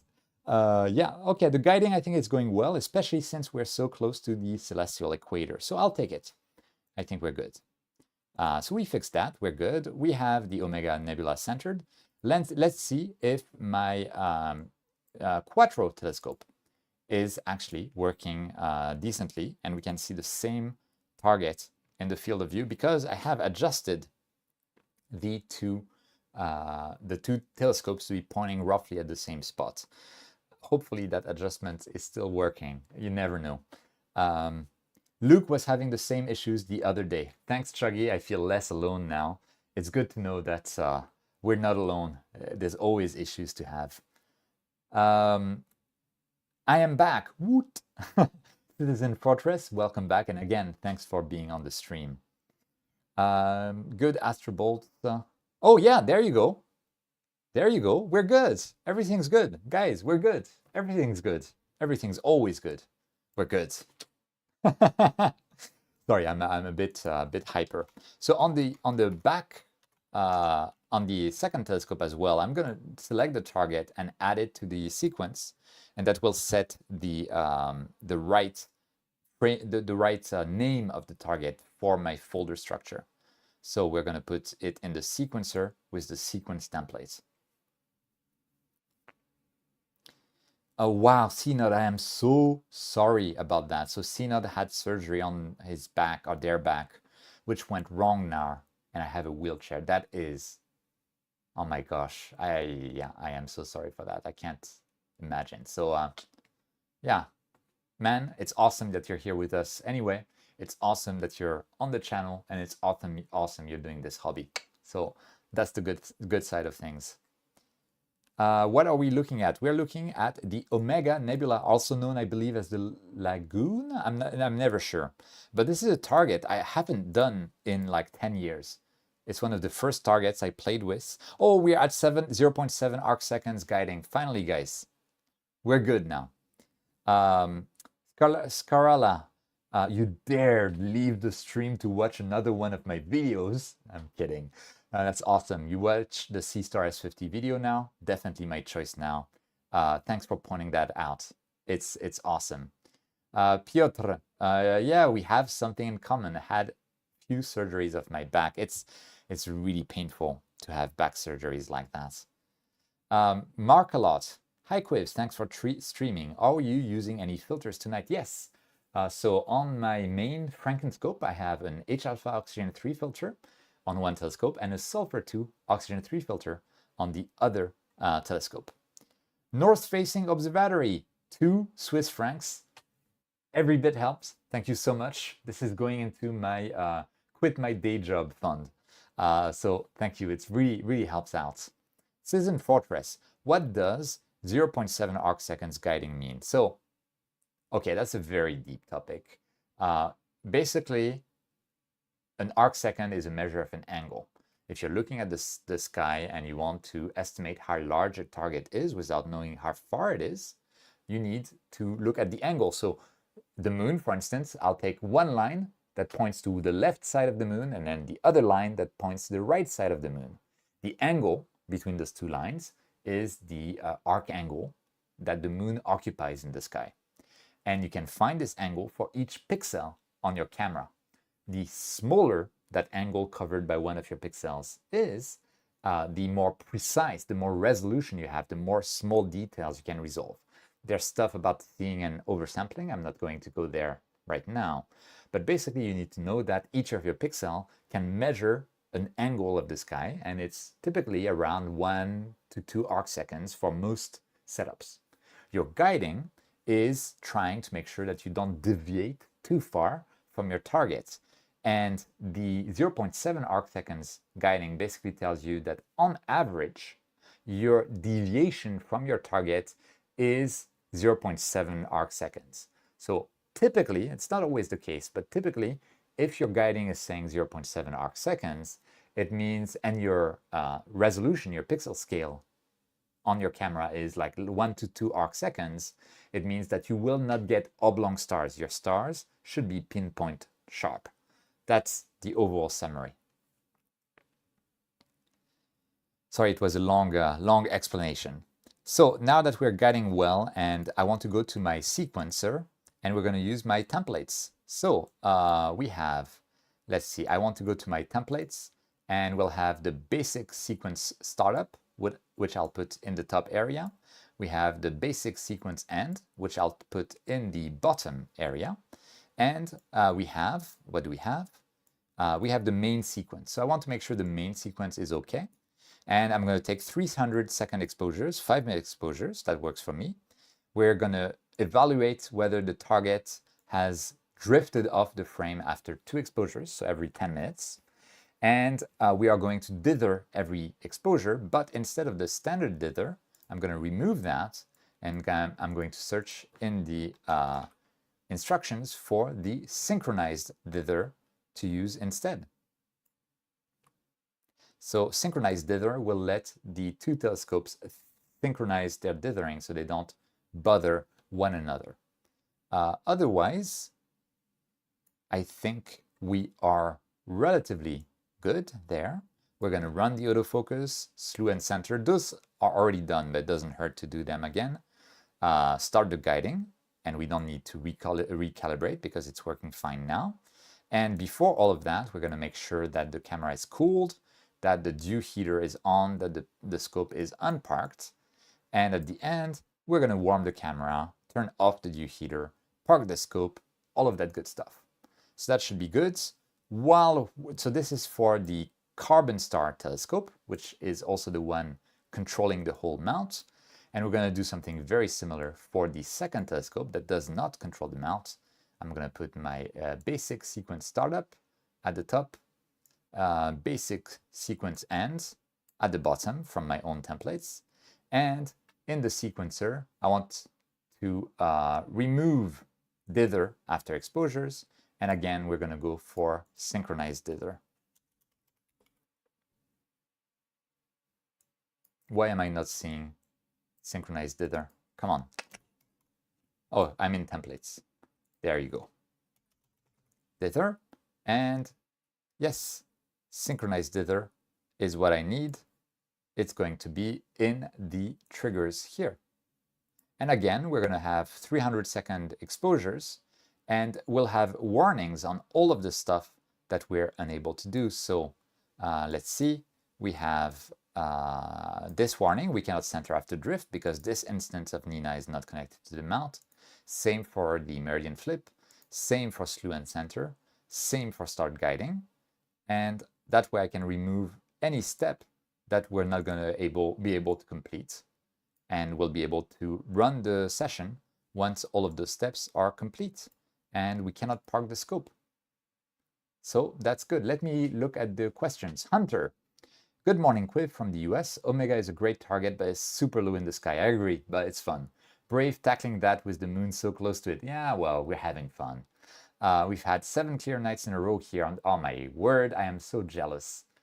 Citizen Fortress. Oh, that makes so much sense. Well, glad I was able to help there. Are you able to see Hadar? Your rig would be so good for Ghost of Hadar Nebula. I'm super interested in it, as only a handful of people, myself included, have imaged it. Well, this is a good question because I have no idea what it is.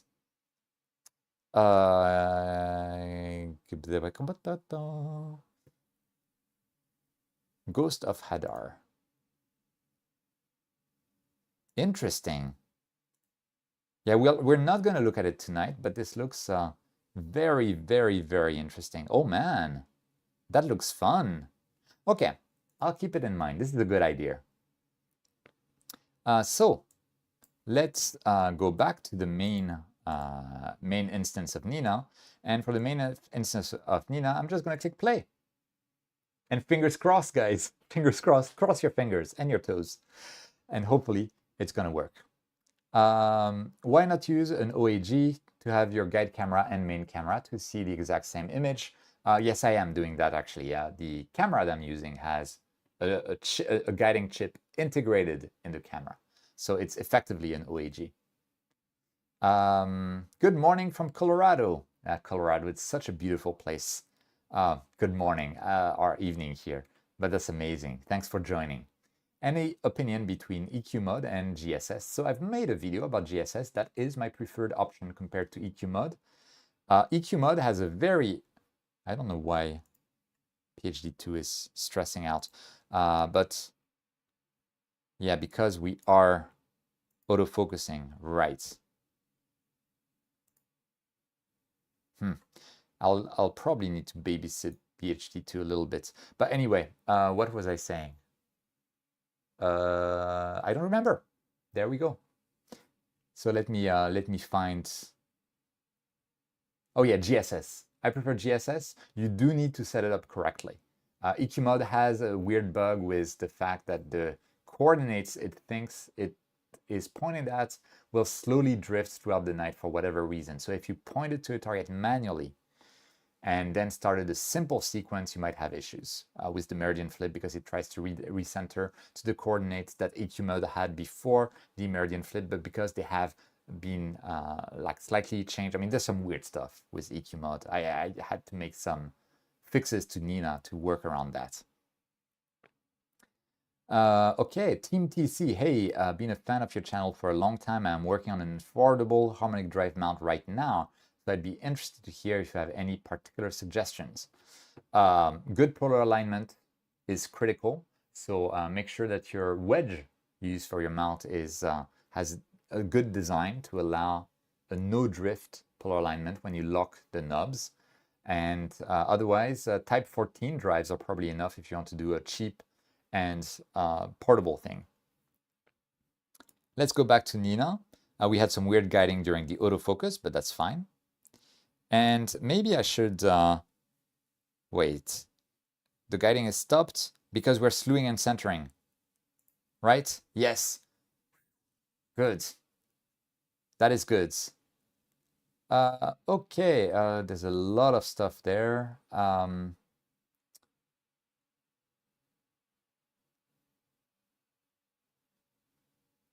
Lets you have 2 cameras before the same scope. So that's a bino viewer that you're thinking about. But yeah, I wouldn't recommend it for imaging. It's good for visual, but not imaging. Ryan Parle, Cuiv is using a camera. Yes. Cuiv, what do you think of the Skywatcher 72ED? I have no idea because I've never used it. So I don't know. Sorry about that.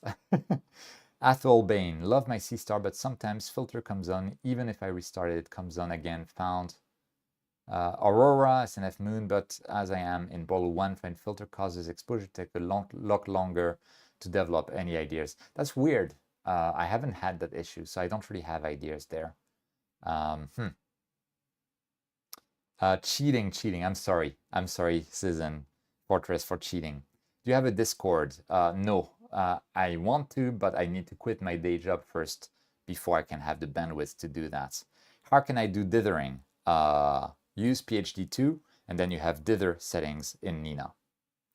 So yeah, there should be, you want to connect PhD2 in Nina, and then you have like dither triggers, like this synchronized dither trigger here. We're exposing, so actually need to hurry up and start the second scope sequencer. Are you, so just a second. Cuiv, I'd love to see a video on the advanced sequencer in Nina. I'm still using the legacy sequencer since it just works, but you're missing out.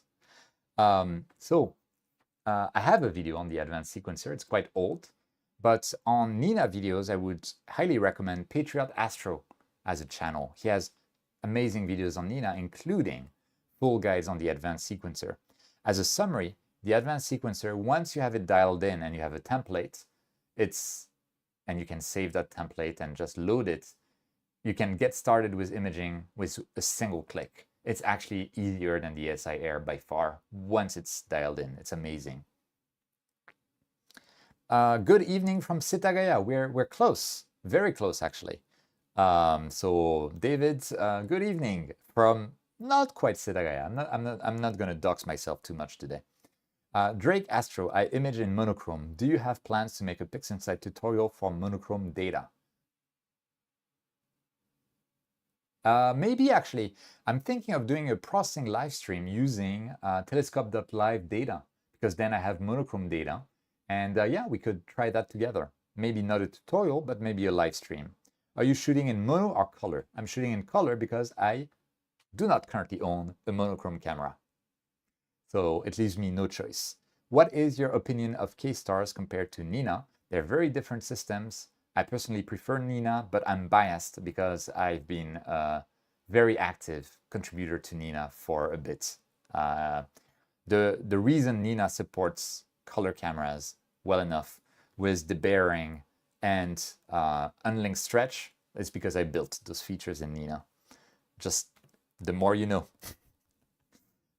You should put a docket in for the C-Star with as much detail as you can, and they should get back to you. Yeah, I agree. What is your dream scope? I'd say, I don't know. I don't think I have a dream scope. I'd love to have like, more than a scope, I want a dark zone. That's it. I don't really need a dream scope.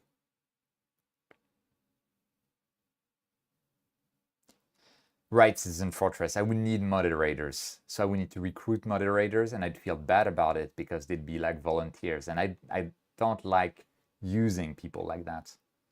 Is this running on Melee PC? Yes, this is running on the Melee Quieter 4C. I'm pretty sure that Nina, like AdPT, has a dither without guiding option. Cheap Astro, you're right. It has a dither without guiding option. It is available on equipment, guider, and you have direct guider here, and that will do the dither without guiding. Fun fact, I built that feature, so it's in there because of me. I'm sorry, I'm not being very humble tonight. Yep, let's see. Yeah, people sometimes don't realize that I built a lot of stuff in Nina, actually. That's the power of open source. Let's see what's happening there. We have our first 5-minute exposure that is almost complete. And let's see, plenty of dark zones in Australia. Yeah, my wife may not want me to move to Australia. She's Japanese and doesn't speak much English. Let's see. Maybe you might have an idea for this. With my AM5 at times, I will have crazy overcorrections that cause large streaks in my stars at random times, even with no clouds, although guiding is fine. Question, did that start happening recently? Was it like that from the start? If it changed and if it started happening recently, it's possible that you need to tension the belt that's in the AM5. It's something that I didn't know about when I did my review of the AM5, but people recently, I've heard of several people that had to tension the belts in the AM5, and it's apparently a little bit of a pain to do. But maybe that's something to look at. I'm thinking of the 2600 mm Duo versus OAG guiding. Are you more happy with the Duo, or would you rather have OAG? If you're going to do narrowband, today we had issues with guiding originally. I think the guiding is, yeah, decent right now. But yeah, because the sensor is behind the filter, with narrowband, it might not be great. And just as I say that, we have a huge excursion in RA. Your fault. Yeah, but it depends. If you use narrowband, maybe OAG is better. I'm actually wondering whether I should just like, yeah, go with an OAG, even though I have the Duo for when I do narrowband. I'm never sure. You want to have a Dream Sky Bowler 1, not a Dream Scope. Exactly. Astro Rooftop. Hey, Rooftop as well. Welcome to the club. Hey, Cuiv. Good evening from India. Big fan. Thanks for joining from India. It's awesome. We should have our first exposure in. Yes, we do. And you can see that we are waiting for a synchronized dither because the second instance of Nina is still taking its own exposure. So that is the synchronized dithering going on between the two scopes at once. Oh, wow. Okay, we had some weird... I wonder if we have a lot of wind or something like that. I also heard a big truck running past my window, so that could be a reason. How are the stars? They're slightly oblong. I'm fine with that. That's fine. Do we have flares on one side? A little bit. I'm fine with that as well. We're good, guys. We're good. This is a nice looking image. Okay, so let me actually run SharpCap. And I heard, so I'm going to put that full screen in a moment, a bit, that if I go to camera, and then I go to folder monitor camera, and then I already set it up actually because I'm kind of cheating. If I go to, yeah, I've actually already set it up. It looks like it's at the right folder. So Nina, Carbon Star, Omega Nebula, Light, open, all fits files.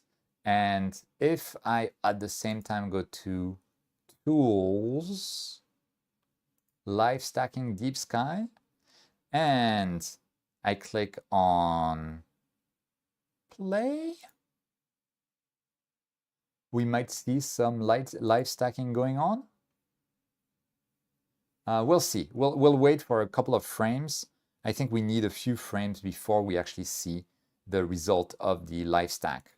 In the meantime, we are starting on this second exposure. We have some really bad deviation, so I think there's wind there.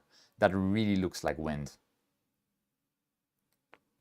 And pretty strong one as well as at that. Let me check my weather forecast.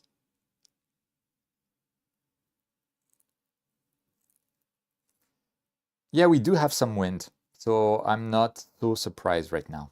That makes sense. Yeah, okay. I'll take it. I think we're good.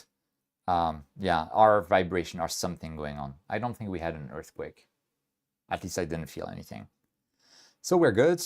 Let's see what the other instance of Nina has been doing in the imaging tab. And there we have the sulfur 2, oxygen 3. I love this kind of color. This is super cool. And just realized that the two cameras are rotated 180 degrees to one another, but whatever, it's working pretty well. I think this is cool. Let's look at Sharp Cap. This is weird. Let me see. Doesn't do anything. The histogram doesn't seem to do anything. Maybe I need to wait. View individual frames. I wonder if this is actually working. I hope it is. Let me know if you have an idea. This is weird that I have like this. Yeah, I don't know what's happening. Histogram cannot be adjusted while reviewing raw frames. Okay. Stack. Huh. Maybe we need more frames for now. Let's see. Status.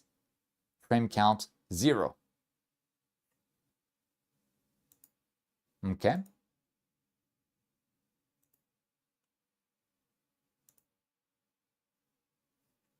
Ah, okay, something changed. Click play. Status 1 of 1, frame count 1. Okay, that's better. And aha!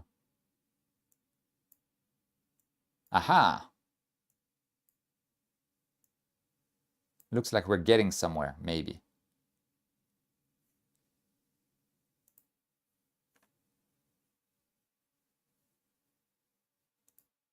Okay. Well, we'll see if we can make this live stack work. I'm going to wait a little bit. It seems to be struggling. Let's see. Nice result for a single sub. Thanks, Ryan. Yeah, it is. It is pretty cool. I had a problem and found that a frog had jumped on the mat. That is awesome. I love that kind of story. Looking good. Yes, it is. It's awesome. I'll double check the screws on that too. Been wondering if I had some flexure with the 60mm guide scope. Flexure can be a big problem, especially with long focal length. Do you think ZW should do a duo for a smaller body sensor? Yeah, I mean, it could be nice. Plus, it would work without a huge imaging circle. Frankenscope is not wind resistant. Yeah, even though the mount is actually really good at that, it could be much, much better. Yeah, exactly. That's so handy to have the two scopes and do SHO at the same time. Saves so much time. Exactly. Yeah, and hopefully once we get more subs, the live stack will start to work. You can do live stacking also using Serial. Yeah, I've heard that for the first time during this stream, so we need to check it out. Try to use the lightning strike button. It didn't do anything. Oxys, hey Cuiv, hi Cuiv, how are you? Watching from Netherlands. Thanks for joining. So let's quickly go back to that PC. Aha, I'm going too much.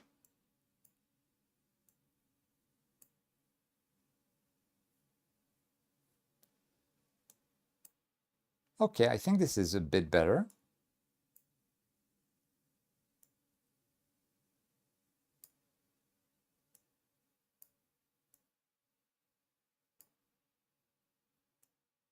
Eek. Those sliders are like the lightning thing doesn't work with a single frame. So I'm a bit, yeah. Those sliders are very sensitive. I wish I could just like type the value that I want instead of using sliders. Okay, I think we're going to be good with that.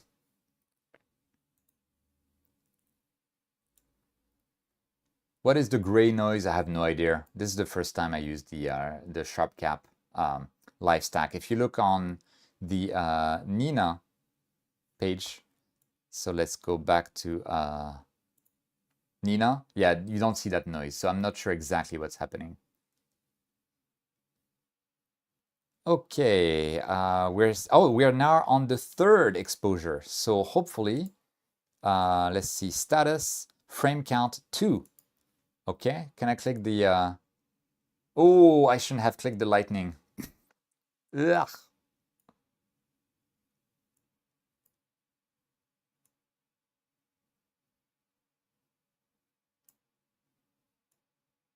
Okay, maybe I should try the Serial live stack next time. This is the first time I try this. I've been using an OSC camera for so long and ready to switch at the mono world. I wonder if we'll get a mono version of the 585. Well, we need to ask Sony. I don't know if Sony will make a mono version of the 585. It might not be profitable for them to do so. Okay, so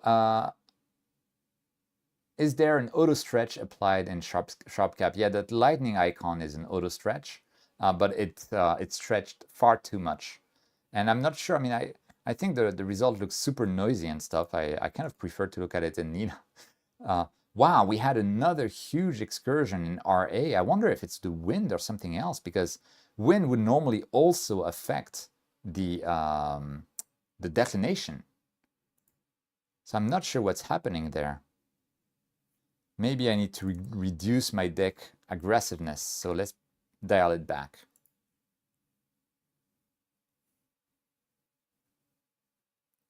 Gotta go to work. Cheap Astro, thanks for coming by. It was awesome to have you there. And yeah, I mean, come back anytime. Enjoy your work. Good luck with it. Citizen Fortress, what does auto stretch mean? It's basically just when you look at an image, you need to effectively stretch it. And that means, yeah, it's a fairly complex topic, but auto stretch is done automatically, where it starts from a dark image. Like, let me show you the before and after on auto stretch. So if I go to Nina and I go here, there is this magic wand icon, which is the auto stretch. And if I turn it off, you'll see the raw image. The raw image is this, right, where you barely see the stars. This is what the sensor recorded. And the stretch effectively applies a logarithmic type of function on it, similarly to what our eyes and brain do real time for us in the real world. And then we can see what's happening in the image. That's what the auto stretch is doing. Where is Lucomatico when you need him, right? Look at this RA. What is going on there? That is weird. Like weird RA excursions there. Really, really interesting.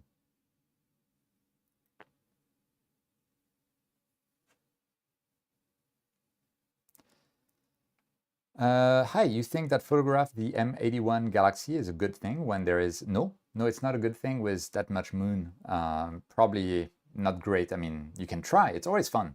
When it's the full moon, or near the full moon anyway, you can try anything and it's fun. You might need to step outside and see if you can see what's happening. Yeah, I might, but if I step outside, it's actually gonna completely mess up the scopes, because just walking on the balcony disturbs, like makes a lot of vibrations. Yeah, I wonder what is happening with that RA oscillation effectively. Very interesting. Because they're like oscillating in both directions very quickly. And if it was wind, I would expect the declination to also be is a cable catching something? That is the most likely explanation.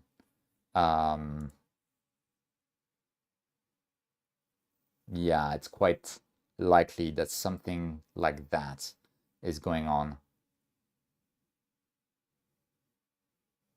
Electronic wind monitor, that's a good idea too. But nah, I mean, I don't care. This is fun. I don't, guys, that's the thing. I don't do astrophotography for like prizes or anything like that. I do it for me. And even if I get like star trails, I'll just discard the sub. Everything's good.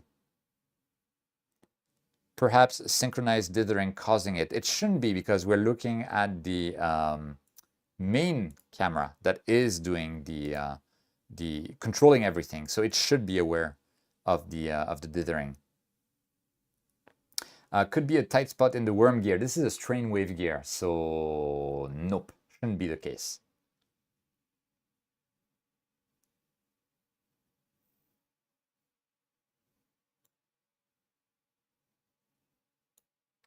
Hello from Greece. Do you have any problems with 585 flats when you use dual? Do you mean high conversion gain mode? I'm not sure. No, I don't.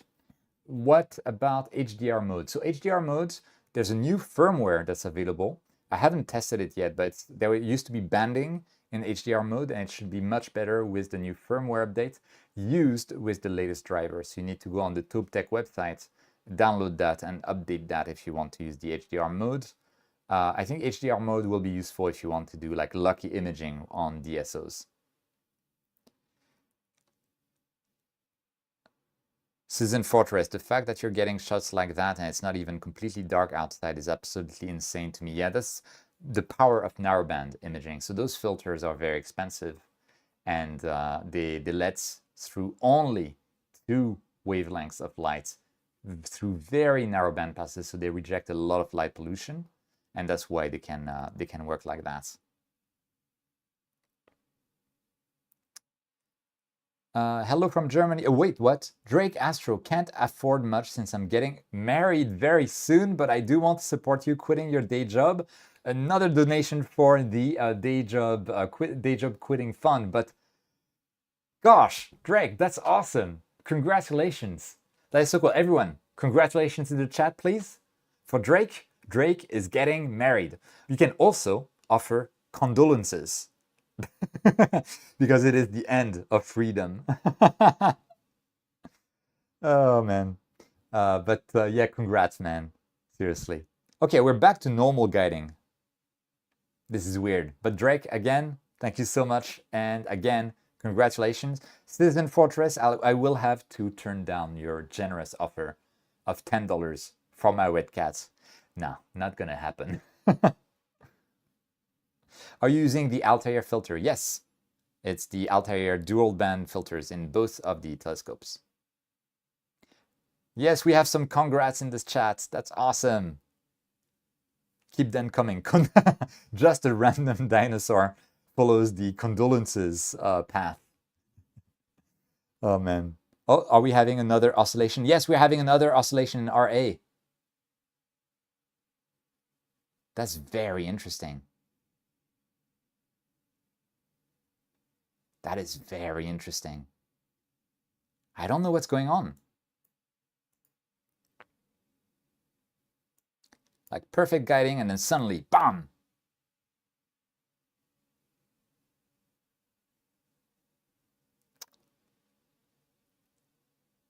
Huh. And then it recovers. That is very weird.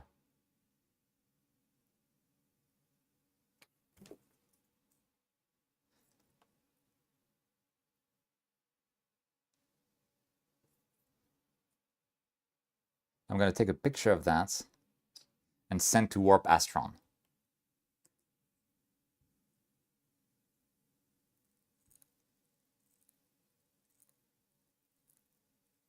Let's see. Sending that to Warp Astron.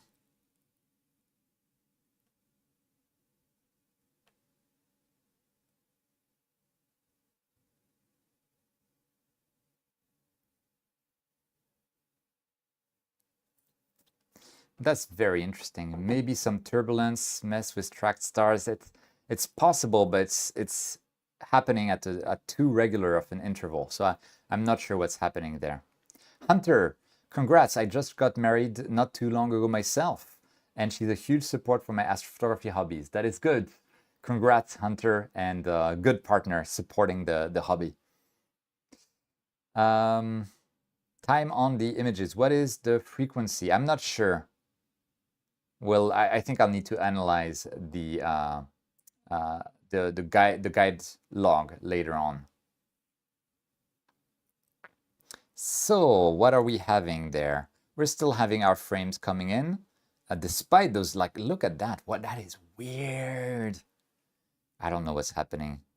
But first time I see that, I was imaging this target a week ago, the last time I had a clear night, and none of those issues at that time. So no idea. What time is it in Tokyo? It's 10:40 p.m. So I'll probably soon go to bed. Maybe I'll target 11. So status. We have 4 frames that are getting stacked, and this is the result right now with the H alpha 03 filter. This is pretty good. Godzilla. There it is. That's the issue. That is the issue. Thank you for identifying it. And on the other scope, we're also taking our exposures. You can see like the effect either of the RA or of the, what's the name? The flexure on the images between the 2 scopes. Yes, highly recommend the SVBONY SV220. I've made a review on that if you want to check that on the channel.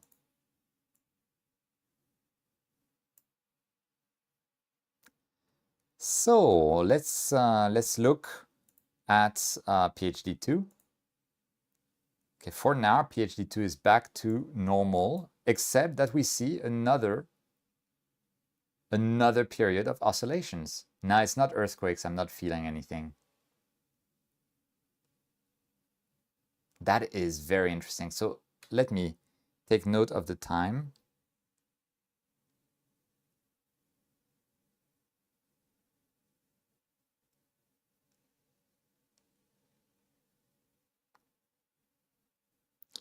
Okay, so 10:39 and roughly 40 seconds.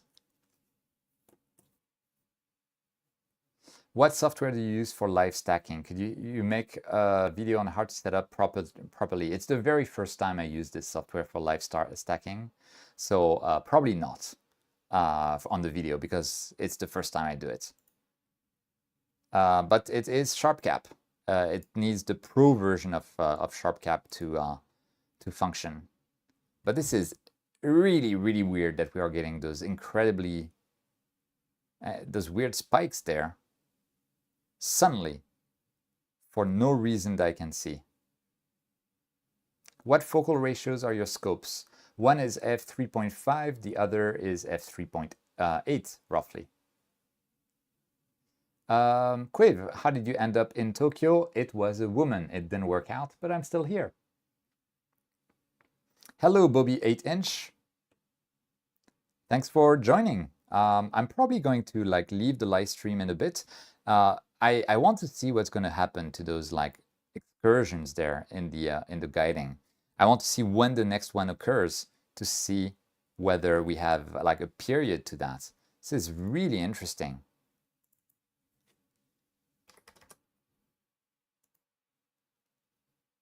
Weirdly how it's really weird how this tracking suddenly goes haywire.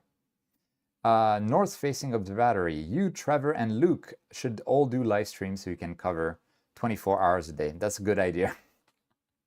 But then we wouldn't sleep. So yeah, no. The sun never sets on the YouTube empire. That's what you mean. Yeah, good point. Is the problem with the coma corrector universal, or is it only with the one you got? I don't know. I can only report on the one that I got. Bogdan, cheers from Romania. Fun fact, I used to go to Romania on work trips a lot. Used to go to Cluj-Napoca in Romania at my old company. I went there maybe 10 times. I love the place. Cluj has a small observatory actually right next to the city. And if you drive just 30 minutes from the city, you're in really dark skies, and it was a lot of fun. Thought harmonic drives do not have periodic error. They kind of do, kind of don't. They might have some from motors. This one is not normal. I have never seen it before. So I don't know what's happening. Maybe there is a cable snag or something weird is going on. And it might not be the mount. Ryan Park, wow. 25 pounds, mate. Again, another contribution to the Give Up Your Job Fund. Thank you so much. That's awesome. And yeah, it's amazing. And it will go to the Give Up Your Job Fund so I can be full-time on YouTube. That would be amazing. What is the seeing like in Tokyo? Oh, I saw a jump. Oh, it's a dither. Okay, that's fine. Then we're good. What is the seeing like in Tokyo on average? The seeing in Tokyo is pretty bad on average, especially in winter. We have the jet stream that's basically going through high altitude right over Tokyo all of the time. And also, Tokyo is a perfect wind funnel due to the Tokyo plains and how they restrict themselves at the end, and then go through a tide valley effectively to the other side of Japan. And so it's terrible, absolutely terrible for wind and for seeing in general. We sometimes, in the middle of summer, get nights with okay seeing. So yeah, it's not great either. Alan Schaffer, don't forget to dither. It's the law. Yep, we're not forgetting. It's there. We haven't forgotten. Dustin Brimberry, my Pegasus NYX101 did the same thing with those errors in guiding the other nights. I never figured out what it was, so hopefully you can figure it out. Yeah, I mean, if I do figure it out, I'll make a video probably, but for now, I don't even know that it's the mounts because the mount never had those issues before. So maybe a cable snag or something else is going on. Cloak and Dagger, I like that name. Hi, I also live in Tokyo, Setagaya, and enjoy watching your YouTube. We're very close. I'm not going to say where I am exactly, but we're very close. Oxys, wind would also affect the declination. So that's where I'm like, the declination is perfect, but the RA is going haywire. Now there's something. Were you there in 2010 when the tsunami hit? Was it in 2010? Oh my word. Already? So long? No, it was 2011, right? Yeah, 2011. Yes, I was in Tokyo when in 2011 I was not in the tsunami affected areas. The shaking was terrifying, I will say. I was in my office building at the time, and it was a 7th floor building, which is great for resonating with earthquake frequencies. It was, I remember like running down the emergency stairs that are stairs outside the building actually, and being like thrown left and right to the point I was afraid I would be like just thrown off those darn stairs. So yeah, that was interesting. But I'm fine, right? And a lot of people lost their lives, so I can't complain at all. At the time, I do remember walking home. It was roughly a 1 hour, 30 minutes walk. And we're seeing our excursions again. But walking home and listening to the radio, because I had a radio, a lot of people didn't. So most people in Tokyo, there was no network access anymore, nothing worked. They had no idea about the tsunami. Well, I was listening to the radio and I could hear what the heck was happening. It was, yeah, it was weird. It was a weird time. Cuiv, do you have a buy me a coffee / PayPal link to donate? Would rather you take more than 50%. So Chuck, I think the best bet in that case is to use Patreon for just 1 month and then cancel the Patreon, something like that. I try, like PayPal, my PayPal account is a Japanese account, kind of. I'm never sure how it works, and it does not have a donate button and that I can use. So, and I don't know about buy me a coffee. I think it didn't work for people, residents of Japan, but I could check it again. But yeah, if you want to contribute, then Patreon takes 8%, I think. So it's much, much better than YouTube, which takes 30%. Sam Falk, Cuiv, have you ever considered moving somewhere darker, or do you enjoy the pain? I love pain. Pain is good. Suffering, endure, and enduring grows strong. Yeah, no, I wish, but you know, it's like, it's a good area, convenient, and overall I like it, and my wife likes it too. So for now, I'll be there.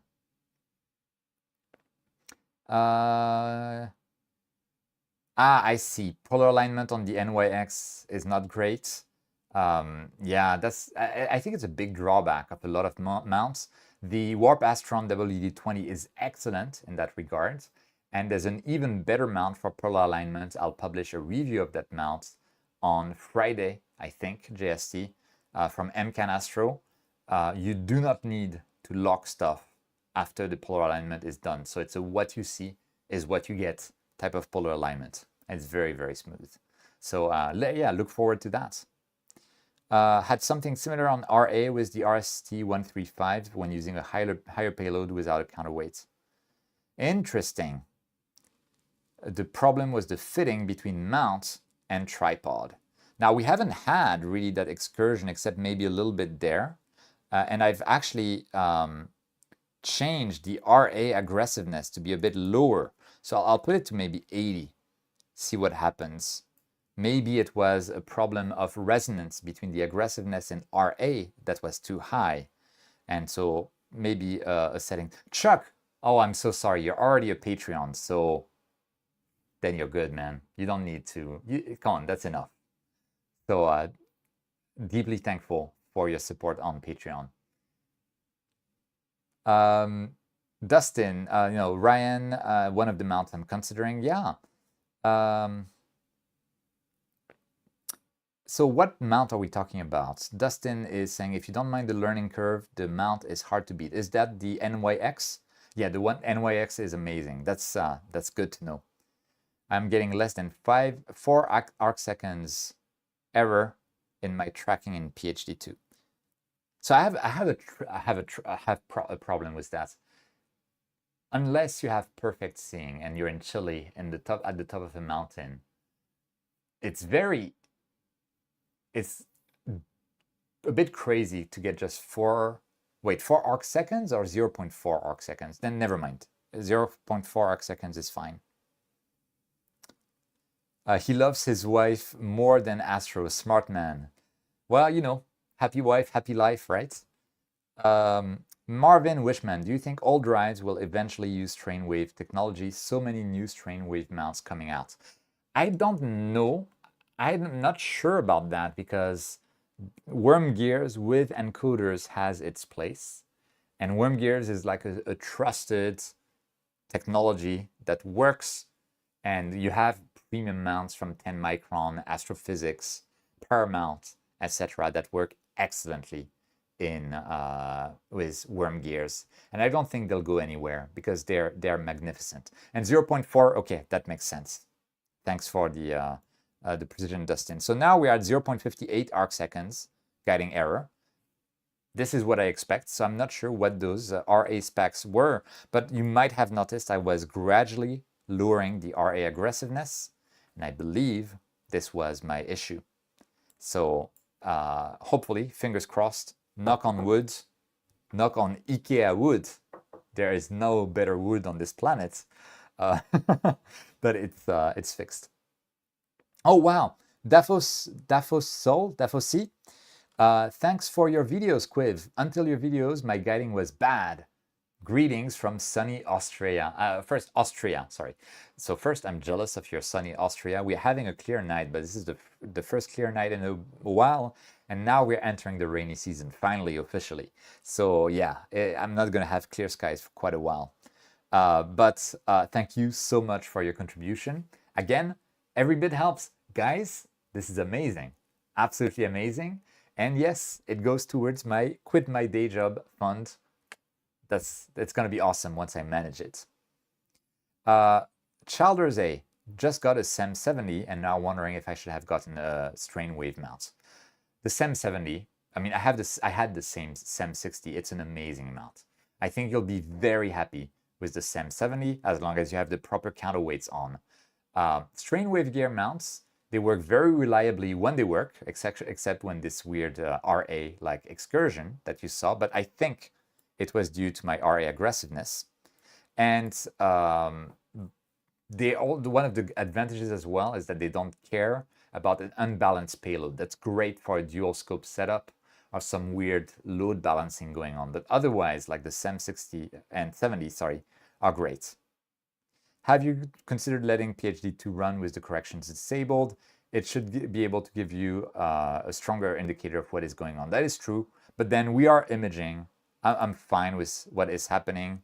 That's the result we are getting on the Omega Nebula right now that is so low in the sky and close to the full moon or near full moon, and I don't want to mess with that. This is fun, right? I'm just chilling with Nina, and yeah, I'm not too panicked about PhD2. I tried not to get stressed out about things. It's the best way to go.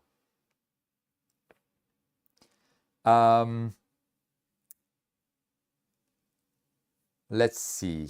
For fixed installation, like on Piers, I don't think strain wave are better. It really depends. I'm like, despite those issues that we're seeing with the RA oscillations right now, I've loved the basically, I don't think I've had a bad strain wave mount recently. There was an older one, the Crux Traveler 140, that had issues, but it was recalled in the end. They didn't believe me when I told them it had issues, but finally they found an issue with the motor on the mount and they fixed it and it's all good. But since then, all of the mounts that I've used, like the AM5, has tracked very well. The Warp Astron WD-20 tracks very well. The, what's the name? Umi 17 Lite, despite its weird modular design, it tracks very well. The MCAN EM31 Pro that I'll be publishing the review of on Friday tracks very well. And that's a very strong track record, actually, in general. I always had like some struggle with standard mounts to get such good tracking, and it's kind of like a breeze with Trainwave gear mounts. So, oh wow, we're getting donations. Sorry, I wasn't looking at the screen. Wow. So first, Oliver Peters, 25 euro. That's a lot. Thanks for all your content. That helped me a lot. Stay as you are. Greetings from the Black Forest, Germany. Man, Oliver, thank you so much. That's awesome. It really helps the channel out. And you know, it's like, it feels good, man. Just, I like to be myself, and I don't try to put on a persona for the channel. I try to stay as authentic as possible, and it's always good to see that, you know, people noticed it. So it's awesome. Thanks so much, mate. And then Citizen Fortress. Wow, man, thanks so much for that. And I'm glad we're able to help with your questions at the same time. It's really awesome. So what I've gathered is you need guiding, you need to dither, you need good resolution and focal lengths, go-to mount, dew heater, and laptop. Anything I'm missing? Let me think. So you need a scope that works well, probably a refractor at first, the camera that works well, the guide camera, whether it's off-axis guider or a guide scope. If you're using a refractor, a small refractor, a guide scope will be fine. That's what you need with auto guiding. You need a good mount. So that's another very important thing. You need a stable tripod as well. Your camera ideally should be cooled. It makes a huge difference, a cooled camera. And yeah, you don't need good resolution and focal lengths per se.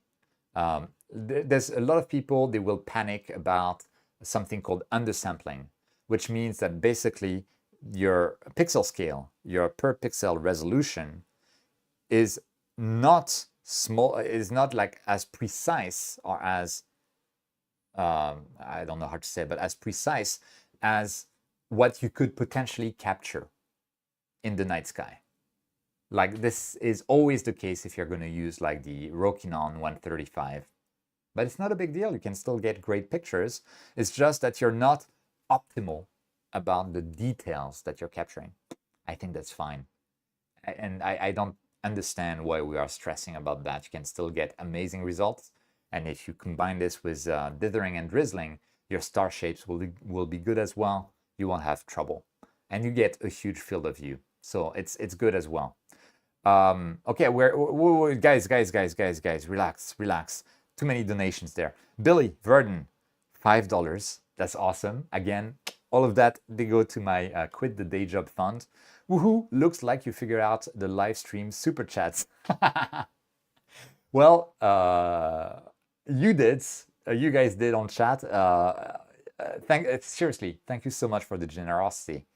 We have Ekan, oh gosh, Ekan Stardija. I'm so sorry about the name pronunciation, and I actually do not know what currency that is.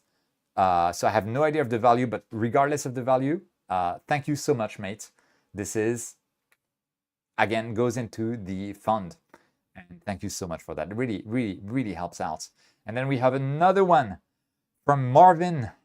Oh, wow. Longtime fan of your channel. The $20 US, man, that is so helpful. So appreciated. Thanks for all of your contributions to the hobby. Longtime fan of your channel. Thanks so much, mate. And guys, I mean, this is so appreciated. Don't feel forced to do those donations. There's also, by the way, like if you're donating something, you can also donate memberships. That way you, at the same time as you're donating to me, you're also giving something to another person. And I think I get the same relative amount. I'm not sure, but that's also something to consider. That way your donation also helps the other people on the chat. My guy needs 2 more monitors so he doesn't have to keep flipping software. Yeah, I actually have a widescreen monitor, but I only use part of it right now because live stream and I want to have the resolution that makes sense for the live stream, etc. But yeah, because of you, I spent 3,000 euro for an AM5. No affiliate link with French online store. No affiliate link, Sebastien. I'm sorry about that, but I'm not sorry about you buying the M5. It is an excellent mount. The TC40 tripod is not great. So if you're using that, you might consider another tripod. There are threads on Cloudy Nights about that. So maybe something to look into. What mount of yours is your favorite? The one we're actually using today, the Warp Astron, works really well, except when we have those weird excursions in RA that I'll need to look. Right now, it's been my favorite, but I'll need to look at it some more. It seems to be overall working fine. I'm not sure about those spikes in RA. I have never seen them before. Maybe they're just exceptional. All the best in the Germany game today. I'm a huge Germany fan. Oh, there is a game. Okay. Well, we'll see what happens there. What is the best affordable beginner telescope mount in your opinion? Well, affordable beginner mount is probably the Star Adventure GTI, but only with a small telescope, or even better, a small lens like the Samyang or Rockinon 135. Have I missed some donations? No, we're good. Whew. I've been shooting with a DSLR for some time now. I'm hoping to upgrade to a proper mount with Go-To functionality. Yes, that's going to make a massive difference, especially for automation. Small donation, but I'd like to support. Thank you so much. It's Indian, okay, but you know, even minuscule donations, they help out. So thank you so much. Okay, oversampling a bit is okay, especially when you consider Nyquist theorem. Gonzalo, I remember playing very good battles in the Black Forest in Age of Empires 2. Oh, guys, I remember Age of Empires 2. Oh man, I love this game. And Age of Empires 2, if you've never heard it, it's a strategy game by dang, I forgot. It's Microsoft, the publisher, but the team making it is. I remember the icon, their logo, but I don't remember their name. I think it starts with E, but whatever. It's a strategy game. It's excellent, and it has had a revival recently. There are tournaments sponsored by Red Bull and sponsored by Microsoft of Age of Empires. It had like dynamic definitive editions, and it's crazy stuff, and it's a lot of fun. I still watch Age of Empires 2 streams to this day from time to time. It's a lot of fun. And there's a guy called it's another good name, but there's a guy whose nickname on Age of Empires scene is Fat Slob, who loves the Black Forest map and use it with a lot of fortifications. Anyway, I got super sidetracked. You can use a streamer bot to put live stream super chats in a queue and then post the link to the direct timestamp of when you answer the questions in a Discord server. That's what another. Oh, wow, that sounds complicated. I'll need to look at it, but thanks for the tip. You are on point, Citizen Fortress. Mark Heidemann, my lazy hero. Hello, Cuiv. Hello, Mark. It's actually 11 p.m. and I have work tomorrow, so I probably need to get to bed now that the imaging is going on. But yeah, this is the Omega Nebula. Things are working out well. We've had some weird oscillations in RA from the mount. Oh, Ensemble Studios. Thank you, Astro Islands. Thank you for... And I was right. It started with E. Whew. I'm good. Oh, wow. Dustin Brimberry. $25. Thank you so much for that. That is amazing. Greetings from Texas. Huge fan of your videos. Just got back into Astro after 10 years absence to raise kids. They're worth it. But well done on getting back to the hobby. Your videos have helped me supercharge my learning and getting back up to speed. Lots to still catch up on, do. Yeah, it is. I'm learning everything, things every day as well. And it keeps evolving. There's always new stuff. Like I've been testing a new, background extraction tool that is not based on AI called automated dynamic background extraction. And I'm learning stuff at the same time. It's awesome. I love it. So thanks so much for your contribution, and thanks so much for the feedback. That is why I make videos, to help people learn and go through the learning curve, and try to make videos where people can also learn the details of the hobby, the stuff about noise and sampling and narrowband filters and all that stuff. So that's amazing. Thank you so much for this feedback and for your contribution. Yes, I am collecting 2 hours of data in 1 hour. So we have one scope is with H-alpha oxygen 3, and the other scope is with sulfur 2 oxygen 3. The other scope, if we zoom in, oh, it's actually not bad. I thought it had flexure, but maybe it was tracking errors. So yeah, and both are somewhat aligned together, which was a lot of work. I've shot a video about how to align those 2 scopes together. It was extremely frustrating, but it's done now. I'll edit it soon and publish it on the channel at some point. Okay, let's see. Drag Astro, I was looking at upgrading to the AM3 from the Star Adventure GTI. Given that my setup is around 4.6 kilograms, what kind of performance upgrade could I see? Current guiding is around 1 arc seconds. Assuming you're using multi-star guiding in PhD2, I would expect your guiding to go down to 0.5, roughly, depending on your seeing. If you have a seeing like I have in Tokyo, 0.6, 0.7. But most people have better seeing than in Tokyo. But remember, if you don't see star trails in your final images, it doesn't matter anymore. So if your final images are fine and you don't see star trailing, you do not need to upgrade your mounts unless you're seeing issues. If it ain't broke, don't fix it, kind of stuff. Don't forget about that. But if you do buy the M3, buy it after clicking my affiliate links. Oh man, I'm so sorry about that. Citizen Fortress, Cuiv, I'm a professional computer tech cybersecurity engineer. That is awesome. I am very fluent with Discord and other tech. Feel free to reach out to me if you ever have any tech questions. That is very much appreciated. Can you send me an email to quivlazygeek@gmail.com, and I can ask you questions. Astrogav, come on, I guess. I can do my new setup, Hobbing Crux 140 Traveler Takahashi FS60CB plus SpaceCab 51. Oh, that is a great pairing. Oh man, that would be awesome. Can I ask where you got the tri-peer adapter for the AM5? Thanks. Yeah, and if you know that, there's a thread on Cloudy Nights about which tripods can be used with the AM5, and it needs more information. So if anyone uses a different tripod or tri-peer with the AM5 and they have an adapter for it, they should post on that thread on Cloudy Nights to share the knowledge. Any news about the flare issue on the Carbon Star? So no, it's I think still there. Yeah, you can see it there. To be honest, I don't really care that much about it at all, like almost at all. I made this video because I needed to disclose that. I found an issue with a scope that I reviewed that I hadn't presented in the initial review.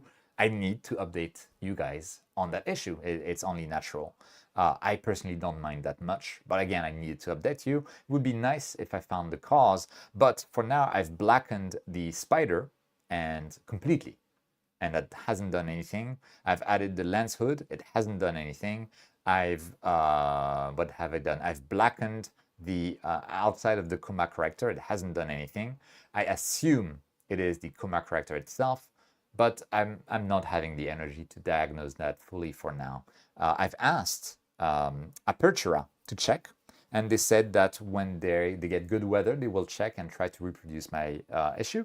We'll see. I've had one guy on the comments, I don't remember his name or their name, that saw that there was a slight tilt in the focuser tube, and that caused reflections on the side of the coma corrector. So that could be it.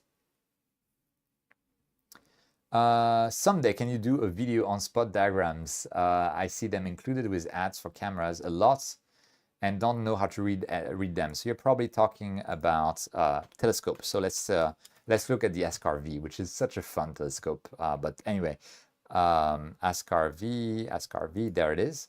And we can quickly look at a spot diagram. And then, guys, I need to go to bed. I have work tomorrow. You're talking about those spot diagrams. And in a nutshell, spot diagrams, they're a simulation of an ideal of the optical design if it had been built perfectly, right? So you have the optical design with the lenses, and what you do is you send in a computer program that can simulate the optics, you send parallel light rays of light at multiple wavelengths onto your optical design with all of the parameters of your optical design, including like the light refraction, the N number, I don't remember what it's called in English, and stuff like that, and the shape of your lenses, etc. And you select points on your frame, and you send those parallel rays of light, and then you see where they end up on your sensor, and you put the result as this. And the IMA here is the distance in millimeters from the center of the field. So you can see that in theory, the SCAR V80 with flattener has basically this would be a star shape. It looks like it has some coma, the blue, or the coma, more like the blue would be outside and the rest of the colors inside. And it would be slightly oblong at 22 millimeters from the center with the reducer, with the flattener, sorry. And if we looked at like the V60 with flattener, then we see that we could expect like some different star shapes there towards the end of the frame. But that is if the optics were built absolutely perfectly. At least that is my understanding of those diagrams. Now there are books that go into a huge amount of details, and so that's why I'm not sure I want to make a video on that, because it's a topic where people could like fall on me. And I gotta say, I'm very bad at taking when people tell me I'm doing something wrong. I try to take it as constructive criticism, but sometimes it's almost gratuitous, and I'm really bad at taking that. So it's like sometimes I'm afraid of some topics because of that. That might be one of those. Cuiv, I just got a Toptech IMX571 monocam. Congratulations, trying to follow your advice on not using dark, but only 1 second bias. Do you also use 1 second bias for flats? So my flats, typically, I try to take them longer than 1 second. That's just like kind of superstition on my side. But I personally take my flats 1 second or longer, and my bias frames 1 second long. And yes, if you use PixInsight, for instance, your bias, 1 second long bias, will be automatically used on your 1.5 second flats. And yes, you absolutely, by the way, need bias for your flats, because in the correction, flats correction, what's the name, formula, the bias, the offset that needs to be applied to the flats is included in the bias, and it's critical. If you're ever seeing that you are overcorrecting with your flat or undercorrecting with your flat, and especially that can be seen as vignetting in the corner, not being fully fixed, or being whitish instead. It can also be seen with dust motes having some kind of weird 3D effect or emboss kind of effect on them. It's probably because your bias frames were not good enough. And to note, if I take bias frames with my without removing the camera from the telescope, I do it at night with the telescope dust cap on, and with my rain cover on top of the telescope, just to be sure that I have good bias frames that are actually dark. Okay, sorry, time to get a new Hyperstar, Cuiv. No, I'm very satisfied with my scope, so I think I'm good. Remove the coma corrector and see if you, yeah, that's what I want to do. I want to see, but that's gonna wait. I'm not in a hurry to fix that issue.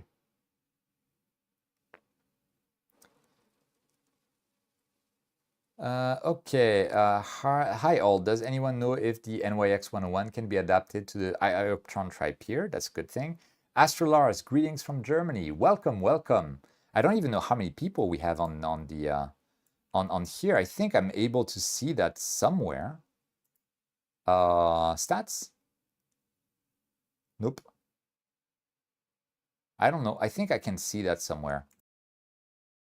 Have on the stream right now. Oh, maybe there. 200 viewers almost. That is amazing, guys. Oh, wow. 201 viewers. Whoever you are, welcome. That is absolutely amazing. Okay, so anyway, we keep going. Oops. We keep getting exposures. You know what? I'm not super happy with the life stack. Let's see, in sharp cap. Let's try the lightning icon that did not work well, and for some reason, there we go. I'm gonna reset everything. That is so weird.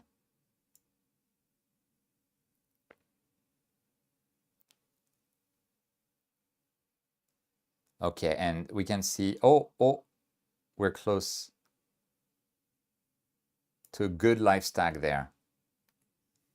Now that looks nice. We're seeing more and more details. And guys, this is from Tokyo, very low on the horizon, and with the moon very close to the target. So yeah, I'm kind of happy. This Morphoto, this is the Omega Nebula. This is a kind of a rare target. It's not far away from the Eagle Nebula, but the Eagle Nebula is much more popular for some weird reason. I think there was some weird space telescope that took a picture of something in the Eagle Nebula, and that got very popular. So yeah, people love the Eagle Nebula, but this is actually one of the very first targets that I tried to image when I started in the hobby with an alt azimuth telescope called the Meade LT6. I had connected the very first model, the very first mirrorless camera that Sony had released, which was the Sony Nex 5. I had connected that to the telescope, and this is one of the very first targets that I had done at that time. And yeah, it's a blast from the past. I have not tried this nebula since. So it's awesome for me to be on it, because to me it's always too low in the sky, right? So I'm like, yeah, I'm not gonna try, but then I do, and it's a lot of fun. And this is the sulfur 2 oxygen 3 filter. So we have two telescopes effectively taking pictures of the nebula. Here they are, those two telescopes at the same time, each with different filters. So we have H alpha, sulfur 2, and oxygen 3, all at the same time. How high up is this target for you? Well, let's have a look. I think we're getting close to the meridian. So I think if I go, oh, we're doing some autofocus, guys. Interesting. If I go to the Mount tab, there we are. We have the altitude is 36 degrees. And it's probably around like the highest altitude we can get. I can also check in the Sky Atlas. Yeah, the top is 38 degrees. Now, for information, typically I set my sequences so that if the target goes below 40 degrees, I stop imaging. So yeah, it's not great. The Tokyo smog is horrible. The lower you are, the worse it is exponentially. So yeah, it's Sam Falk. It was the Hubble telescope, I think, named after bubbles. Yes, that is a fact. Oh man. Can you use a filter wheel for doing darks and biases? I would be wary of light leaks. It's possible in theory, and the Sea Star does that. It uses a filter wheel to take darks. But you know, it depends. If it works, then it works. It's really kind of up to you. Hello, everyone. So, and by filter wheel, I mean a blocking filter. Basically, you'd had an opaque filter to stop all the light from coming in. But are you absolutely sure that you would not have light leaks? That is the problem. Ryan, Cuiv, I'm not very experienced with SharpCap, but I seem to recall that if you click the log button on the histogram, the mid-tone adjustment is a little easier to use. Yes, logarithmic scales. Now that makes a lot of sense. Let's try that. There we go. And log. Ah, beautiful. Oh, wait. Hugh Hamasaki. Hugh, I have to ask you, are you Japanese? I mean, Hamasaki is the end of the harbor or the end of the beach, literally. So that's awesome. Hugh, $2 donation. Hola from California. Thank you so much for your support. This goes into the Quit My Day Job Fund. Hopefully it will grow gradually so I can actually, do it. U2B4Laz. Okay, that's a good name, man. Hi Cuiv, just became a member of your Patreon site. You're not really lazy, but your secret is safe with me and with the other, how many? 213 views on this stream. Yeah, my secrets, my precious. I'm always amazed you can get images like that from Tokyo. So, to be fair, I am technically in the town of Kawasaki, which is, I am actually 500 meters away from Tokyo. I am very, very sorry for deceiving you guys across all of these years. I'm kidding. Basically, it's Tokyo. It's greater Tokyo. And yeah, I'm surprised as well. This is really the power of narrowband filters. We have, let's see if I can play with the black level a bit. Yeah, that's nice. And the mid-level. Yeah, this is what, 50 minutes, 60 minutes of imaging with the live stack. Yeah, 55 minutes. And this is absolutely amazing. Funny, M17 was also my first nebula target with my new APO, also low on horizon in Switzerland. Not sure if Astrobin links work on YouTube. Yeah, I don't know either. I haven't used Astrobin in like 6-7 years when they went to a subscription model and I didn't need the social features. Desbury, I'm at 56 north in Scotland, so Pillars of Creation very low for me. SharpCap live stacking is fabulous. I want to try the serial live stacking. That's what I'll do next time. Stiff Citizen Fortress, I made a mistake of doing live stacking with SharpCap without saving my raw frames. Got darks, biases, and flats. Eventually found 200 plus lights, 30-second subs. Still came out super noisy. That is the life of astrophotographers. We make a small, tiny mistake that has huge impact. It's always fun. What is your favorite focal length for astrophotography? I kind of like this one actually. APS-C plus 500 millimeters focal length. It works really well. But then you can join like even a full-size sensor with something like the Rockinon 135 lens, and then you have a huge field of view. But it's difficult from Tokyo because then you also have huge gradients. So it's good if you're in a dark zone. It really does a lot of focal length. And then back in the past, I had an Edge HD scope that was like, I think 1,500 millimeters focal length with the reducer. And that was also a lot of fun. But I would say my best compromise up to now, I think, was my Vixen R200SS Newtonian telescope that had a focal length of 780 millimeters with the chroma corrector / reducer. That was absolutely amazing. And it makes me to want to buy one again, so do not tempt me. Oh, wow. Thiago Ramos, €5. Wow. Dude, thank you so much for the support. This goes into the Quit My Day Job fund, so that's awesome.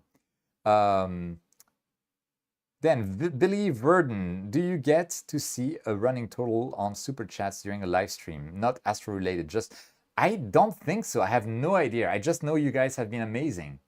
And this is so much support. It's I don't know, it's more than I can bear, but that's amazing, guys. And again, quit the daytime job or day job fund. That's where it goes. Julien Lecomte. Guys, this guy, Julien Lecomte, saying Salut Cuiv in French. Those Frenchies, am I right? Salut Cuiv. Julien is the guy from the Dark Sky Geek YouTube channel, and he makes amazing videos. There he is. All of you guys go to his channel. The thing he does are amazing, and I haven't watched this second part of the HAE 69EC mount, but I know for sure, without even watching, that he goes into far more details than I ever do in my mount reviews. I already know it, and I haven't watched it, but it's going to be amazing. So if you want the most intense and complete reviews of equipment ever made on YouTube or anywhere else, including Nebula photos, this is the guy. So yeah, amazing dude. Go on his channel, subscribe. Dark Sky Geek, absolutely amazing. And we have another donation, Stefan. Switzerland. I guess Stefan works as the pronunciation. 10 Swiss francs. That's amazing. Thank you for your vids. I learned a lot through your channel. That is why I made this channel in the first place. That's awesome to hear. And that's, it's like knowing that I've reached so many people and helped them get into the hobby or get better in the hobby. While I myself don't consider myself an expert, but I do try my best. It's so rewarding. And so thank you so much for that. Let's see. Cuiv, have you used a Raza before? No, but I'd like to. But it would be too dangerous. Like, Luke from the Lucomatico channel, his fingers slip too much, and they go to the buy button, and by mistake they click buy, and I don't want to do that. I'm being careful. I need to save for my quit the day job project. So I cannot afford that. Do not tempt me with Raza or the One Ring for that matter. But yeah, it's I wish. Thiago Ramos, I bought a Toptech 585 MC Pro. Cool. Thanks for your presentation. I think the sensor is very good for galaxies in HDR mode for small FL. So HDR modes, make sure you have the latest firmware with the latest driver that you can download both from the Toptech website. And HDR mode, because it makes the read noise so low, I would recommend it if you're doing very short exposures, like almost lucky imaging with your galaxies, because then you can freeze the seeing to some extent. But if you're doing longer exposures, and unless you're like in a super dark areas like Bortle 2, you probably don't need to use the HDR mode, in which case I typically recommend the usually the high gain conversion modes with the lowest gain available. I think it's 100. Works really, really well. But it's up to you. Just find the settings that work well for you. Dark Sky Geek is a good channel. Yes, absolutely. Absolutely. Really good channel. Highly recommended. What are the best narrowband filters for monochrome camera? It depends on a lot of things. It depends on your budget. It depends on your telescope and your focal ratio for the telescope. And it also, together with the focal ratio, it depends on your central obstruction. If you have an f5 or slower scope, then the Chroma 3 nanometer bandpass filters, narrowband filters, are probably the best that exist. They're extremely expensive, extremely expensive. So if I go to aginaastro.com and we search for Chroma 3 nanometers, this is a single filter, single piece of glass. No, that cannot be right. Yeah, it's 50 millimeters times 50 millimeters, still a single piece of glass. But let's look at Chroma 3 nanometers. And now I'm going to actually look at the search results in detail. And 36 millimeters unmounted. We want, I think you would want typically 2-inch mounted. There we are. Single filter, single piece of glass, $1,300 US. Crazy stuff, but that is the best that you can get. That said, only if you have somewhat slow optics like f5 are slower. Otherwise, you'll run into issues with the bandpass shift that happens with higher incidence angles. But the chroma filters, by all accounts, are amazing. Otherwise, if you want a budget solution, you can go with the SV Boni filters, which say that they are 5 nanometer bandpass. They're actually 6 to 6.5 nanometers bandpasses, but you know, they're still cheap for what they are. So that's the budget option. Otherwise, I think a good compromise is typically something from Antlia. The 5 nanometers one from Antlia should be relatively good, with our 4.5 nanometers with relatively little lottery. Because when you buy a filter, you need to realize that there is a lottery going on. Your bandpasses placement can be different filter to filter, and unless you have a spectrometer, which I have, and Julien from Dark Sky Geek has a far better one actually, but unless you have that, you cannot double check for you. So yeah, it's there's a lot of options. Sorry, this was a long answer. Oh, and there's one more thing that I want to check actually at some point. You don't only have the bandpass shift due to the high incidence angle that occurs with fast telescopes. You also have the redshift of the targets. Like M1, the Crab Nebula, as I understand it, because it's separating away from us at such a high speed, it has a significant redshift of around 2 or 3 nanometers, I think, which means that it might not get captured on a chroma 3 nanometer filter, but might be on a SV Boni filter that is much cheaper simply because of the redshift. Now, I might be wrong. I'm saying that from memory. It could be completely wrong, but I want to test that out at some point. Whew, guys, I really need to get to bed. Gee, this is getting going on for far longer than I expected, but we still get questions. MSA, hi Cuiv, nice to catch you live again. Thanks for joining. I'm waiting for a smart telescope that could compete with 533 MC and RedCat 51. That's a good point. Although I will say an ASI Air with that and an AM3 gets very close to a smart telescope. Although, yeah, I'm not a fan of the fact that ASI Air is closed to other brands, even though they are using open source software that supports other brands. How can I upgrade the filter wheel on a TaupeTech camera? Firmware on a TaupeTech camera. You go to TaupeTech Astro, and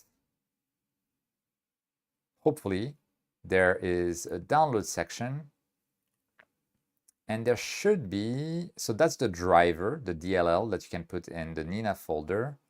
But I think maybe in for developers, no. Others, I'm not sure. Then maybe you need to contact the TaupeTech support and ask for that latest firmware. Let's see, TaupeTech 585 firmware.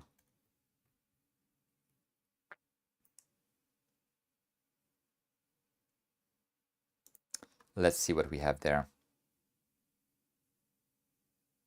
But they provided me support on TaupeTech. They actually provided me with a test firmware and a firmware upgrade tool. So it is definitely possible. Maybe you need to contact them directly. Okay, well, that's good to know. Sorry about that. I'd love to make an Astro channel and post videos, but I'm pretty inexperienced. How do you get educated in this enough to post videos on it? Well, I'm self-taught and also taught on cloudy nights, and I think it was learning by practicing, basically, and I studied actually quite a lot, read books, took notes while reading books, took notes while reading forums. If you go on cloudy nights, any post by John Rista is a gold mine. It's a freaking gold mine. That guy is a genius. But yeah, you need to study. But another thing, if you want to post videos, you could document your journey from beginner to less of a beginner, right? That's a possibility as well. And people in the comments could help you. But be aware that making videos is a lot of work, and it puts pressure on you. And if you're beginning and not experienced yet, I would recommend not taking videos. It's really a lot. Greetings from Starbase, Texas. Jade, greetings. Thanks for joining. I have a 650mm focal length f 4.9 newt. Thinking of buying a chroma corrector or field flattener. Do you have any suggestions? No, I'm sorry, because I've always bought chroma correctors that go with the newt. So I got the pH corrector from Vixen that goes with the R200SS when I was using the R200SS, which is, by the way, the best newt I've ever used, and I regret ever selling it, but that's something else. And I've used the Skywatcher chroma corrector that came with the Quattro when I got the Quattro, and I used the Carbon Star Aperture chroma corrector when I bought the Carbon Star. So when I got the Carbon Star. So yeah, it's I don't have any good stuff. Yeah, exactly. Alucard on the chroma filters, you're paying for the glass and you're paying for extreme testing. You do not have any lottery, or I would hope so at least, with chroma filters. Okay, Cuiv, why don't you go to dark skies? Well, I want to, but every time I go to dark skies, I end up like the weather forecast ends up being different. But I will, at least as a trip, right? Is the W20 good enough for astrophotography with RC10 payload around 19 kilos and focal length 1500? In theory, with a counterweight, it should work. But that's a long focal length. I hope you're using that with large pixels, because and you have good seeing where you are. Right now we had like weird oscillations in RA earlier in the evening, but I think it's fixed. I had my RA aggressiveness too high. So now it's much better since I decreased the RA aggressiveness. So we're good there, but you can see 0.58 is what I get. We're close to the celestial equator, so it's the worst case scenario, or close to the worst case scenario, and it's with a payload of 14 kilograms. So then, like at 19 kilograms, I don't know, maybe it would be without counterweights, it's at the limit. So maybe it would be at like 0.7, 0.8, who knows? And you know, there's other stuff to think about, like oscillations from the fan of your camera could become an issue. I've had a mount in the past that had a jitter that was horrible, and that could be another issue as well. There's tons of stuff that can go wrong, so I cannot say yes or no for sure. But in terms of harmonic drive or strain wave gear mounts that are available, the W20 is, in my opinion, towards the top of the range. I know Ioptron does some good stuff, but I haven't watched the rest of the review. You want to go to check the HAE 69 review on the Dark Sky Geek channel to check that. Season Fortress, I'm going to create a Discord server for you, just for Louis. Okay, yeah, we can try that. We'll see what happens. I have to go. Catch you again, Cuiv and all. Peter, see you next time. Thanks so much for joining. You should rent your unused bed out. Do you know if the firmware on the TubeTech site is the same as the Ryzen Cam? In theory, they're the same camera, but I don't know for sure. So I would suggest to not attempt things without checking with support. I use the Antley 5nm H-alpha 03 and Sulfur 2 H-beta, and I'm very satisfied using on ASCAR. Okay, so that's one thing. H-beta. I don't understand H-beta. I don't understand it. Why? Why H-beta? You already have the signal from H-alpha, and H-beta just lets in light pollution in the blue bandpass, which is where the light pollution is the strongest and the most horrible for your camera. And you already have that signal, so you don't need to open that bandpass. I don't understand H-beta. I honestly don't, except for visual, because H-beta allows you to get the same signal as H-alpha, but weaker. But because it's in the blue spectrum, roughly, your eye is much more sensitive to it. So it's great for visual, but for astrophotography, I don't get it. Maybe I'm wrong, but I would prefer, and that's what I have with the Altair filter, S2O3, and we just capture O3 multiple times. H beta, physically, it's just a different state transition of electrons in hydrogen atoms, in ionized hydrogen atoms, basically. And it just requires more energy to do that transition, but it's exactly the same atoms that are emitting that H beta. It's a ghost of, it's a shadow of H alpha, and it's a copy of H alpha at lower intensity. So I don't get it. That said, it's great because you can still get H alpha, oxygen 3, and sulfur 2, but I'm not convinced about H beta. Yeah, that's, and I don't mean to criticize. I'm really sorry if it came out that way. Cuiv, have you considered making a video about your astrophilosophy? In a way, I think all of my videos are about my astrophilosophy, but yeah, that's a good idea. Like, take it easy. Don't fret. Everything's going to be okay, is my philosophy. Cuiv, does using a small sensor like a 533 on a fast newt help with coma? Well, it doesn't help per se, but it hides the coma. So yeah. Kevin Rudds, 2 days before the solstice, nearly full moon, and you get an image like that of an object low down in the sky from a balcony in Kawasaki.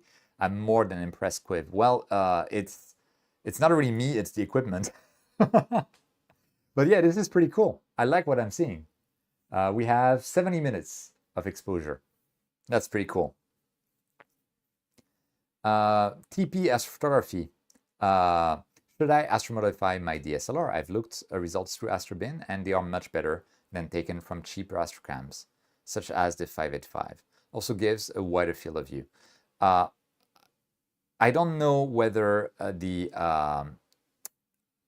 there is a causational or a causal relationship between those two, or a correlation type of relationship. I would suspect the latter. 585 is more likely to be used by beginners.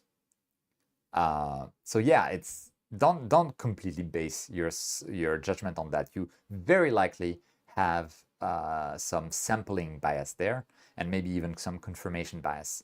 But to answer your question directly, yes, you should astromodify your DSLR. It makes a huge, huge, huge difference on nebulae, and even a little bit on galaxies for the nebulae within the galaxies. But because it has a way bigger sensor, that is definitely true. You get a much bigger field of view, and it's also low cost. You can buy a used DSLR and then, like, you know, torture it to remove the filter on top. I've done it on several Canon DSLRs, and it's great then. It's amazing. Ryan, thanks for the feedback there. And Mark, thanks, yeah, thanks for confirming. And again, I'm sorry if I came up strong on the H beta. It's just something I'm like, I don't understand why manufacturers went with that. Ethel, I'm just as bad. It is 2:30 a.m. and even my puppy, Foxy Miniature, has gone to sleep. Yeah, I need to go to bed, guys. The modification is 250 euro. You can do the modification yourself, dude. I did the modification myself on multiple cameras. It's actually fairly easy. Just look for, like, I don't know, your camera. Mine was a 600D Astro Mod. And there are, like, yeah, there are videos to do a full spectrum. And you can replace the window of the camera, but you can also just remove it completely. And on the 600D and I think the 650D, you have screws next to the sensor that you can then adjust the sensor distance so that when you use the camera for terrestrial use, the autofocus still works. It's a lot of pain to actually make it work, but I've done that. So yeah, consider that as well. Hi from Barcelona. Thanks, Cuiv, for your great videos. I have noticed that you're guiding with the hysteresis algorithm, but in some of your videos you recommended predictive PEC. So I'll get back to you because Alucard 400, $10 donation for the stream. Thank you so much. Again, it goes into the Quit My Daytime Job fund. So that is super helpful. I learned to set up Nina many years ago because of your tutorials. That is awesome to hear. If you guys get started with Nina, I think the Patriot Astro tutorials are actually better and more recent, so I highly recommend them. Much appreciated for showing us folks how to minimize frustrations in astrophotography. Absolutely. that's I think that's our biggest enemy in astrophotography. It's frustration. It's ourselves more than the equipment. If we stay calm, if we stay okay, and we just accept, accept defeat is fine for a while as well, things are much better. We get over it. And much appreciated, Alucard. So thank you so much for that. That's awesome. Okay, going back to the hysteresis algorithm. Well, technically, not quite technically, but in theory, harmonic strain wave gear mounts don't really have a period that we can correct against. But there is a but. If you open up like PhD2 log viewer and we look at guide logs, oh yeah, that is not my guide log actually, that's someone else's guide log, but whatever, we'll open it. I was trying to diagnose something with the guide log, but let's say you open up the guide log and you analyze and you go to frequency analysis, you can see that this mount in particular seems to have some kind of a period of 360 seconds. That's probably not the strain wave gear itself, it is probably the motor next to it, and that means that maybe I could use persistent periodic error correction or predictive periodic error correction with PhD2 and set the period manually to that. So that's definitely a possibility.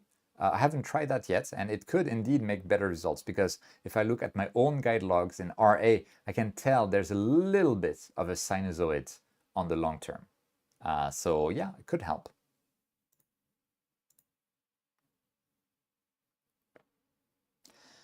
Okay, guys, go to bed. Good night, Cuiv. Yeah, so people are telling me to go to bed, so that's what I'll do. Should I go into a narrowband with a 585 MZ Pro? I live under Ball 9. Yes. Sorry, short answer, yes. For nebulae, emission nebulae. Hello from Texas. Hello, Astropirates, and sorry, I'll soon end the stream. From now, I'm sending super chats in 5,000 ARS. Argentinian, I don't remember, sorry. It's $5, but YouTube has kept it up there for the entire stream. Yeah, well, that's awesome, man. Be like a goldfish. I am yawning and need to go to bed too, but enjoying your stream. Thank you so much. I also need to pack my rig. I can keep it in place. That's good. Okay, guys. This is our image for now with 75 minutes. The guiding issue that we had in the early evening is now fixed, and it was my RA aggressiveness. So that is good. And greetings from the Tamachi, Shibaura area. I used to live in Mita, very close to Tamachi, sharing the light pollution pain, and thanks for all the tips and tricks and how to still get decent photos despite Bortle 9. Shibaura is actually a great area. I love that area. It has nice parks, and you can also walk to Odaiba. If you haven't walked to Odaiba across the Rainbow Bridge, I suggest you do. It's a lot of fun. Daniel, hello from Toulouse, France. Thanks for joining, but I'll soon put the stream to an end.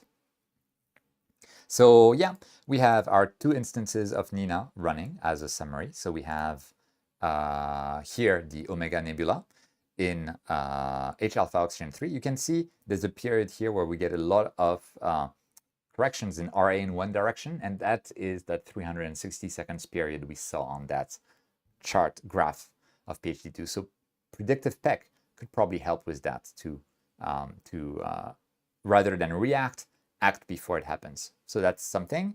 And in the other scope, we have exposures being taken 5 minutes each with sulfur 2, oxygen 3, and the star shapes look actually pretty decent. And this is our life stack for now. And yeah, I'm gonna call it a night, guys. I really need to go to bed, but this was so much fun. I thought I would like be live streaming for maybe 1.5 hours, and what is it, like 3 hours? That's insane, guys. It's because it's so much fun, and I can't thank you enough. This has been a lot of fun. Okay, so I'll show you the screen so you know when I will click on stop streaming. Let me put myself there. So I am full screen. Hopefully you can still hear me. And I will soon click is this your full-time job or do you also have a day job?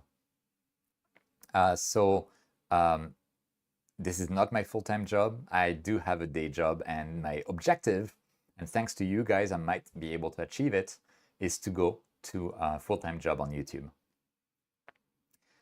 Okay, guys, again, thanks so much for joining the stream. This has been a blast. Really a blast. And it's weird because I'm an introvert, like really a big introvert, but this is so much fun. And I forgot to drink my white wine. There we go. Cheers, guys. Have a great night, good day, regardless of where you are. And I'm sorry, JM, that you entered at the end of the live, but you know, there's the recording and you can catch me next time. I'll definitely do more lives like that.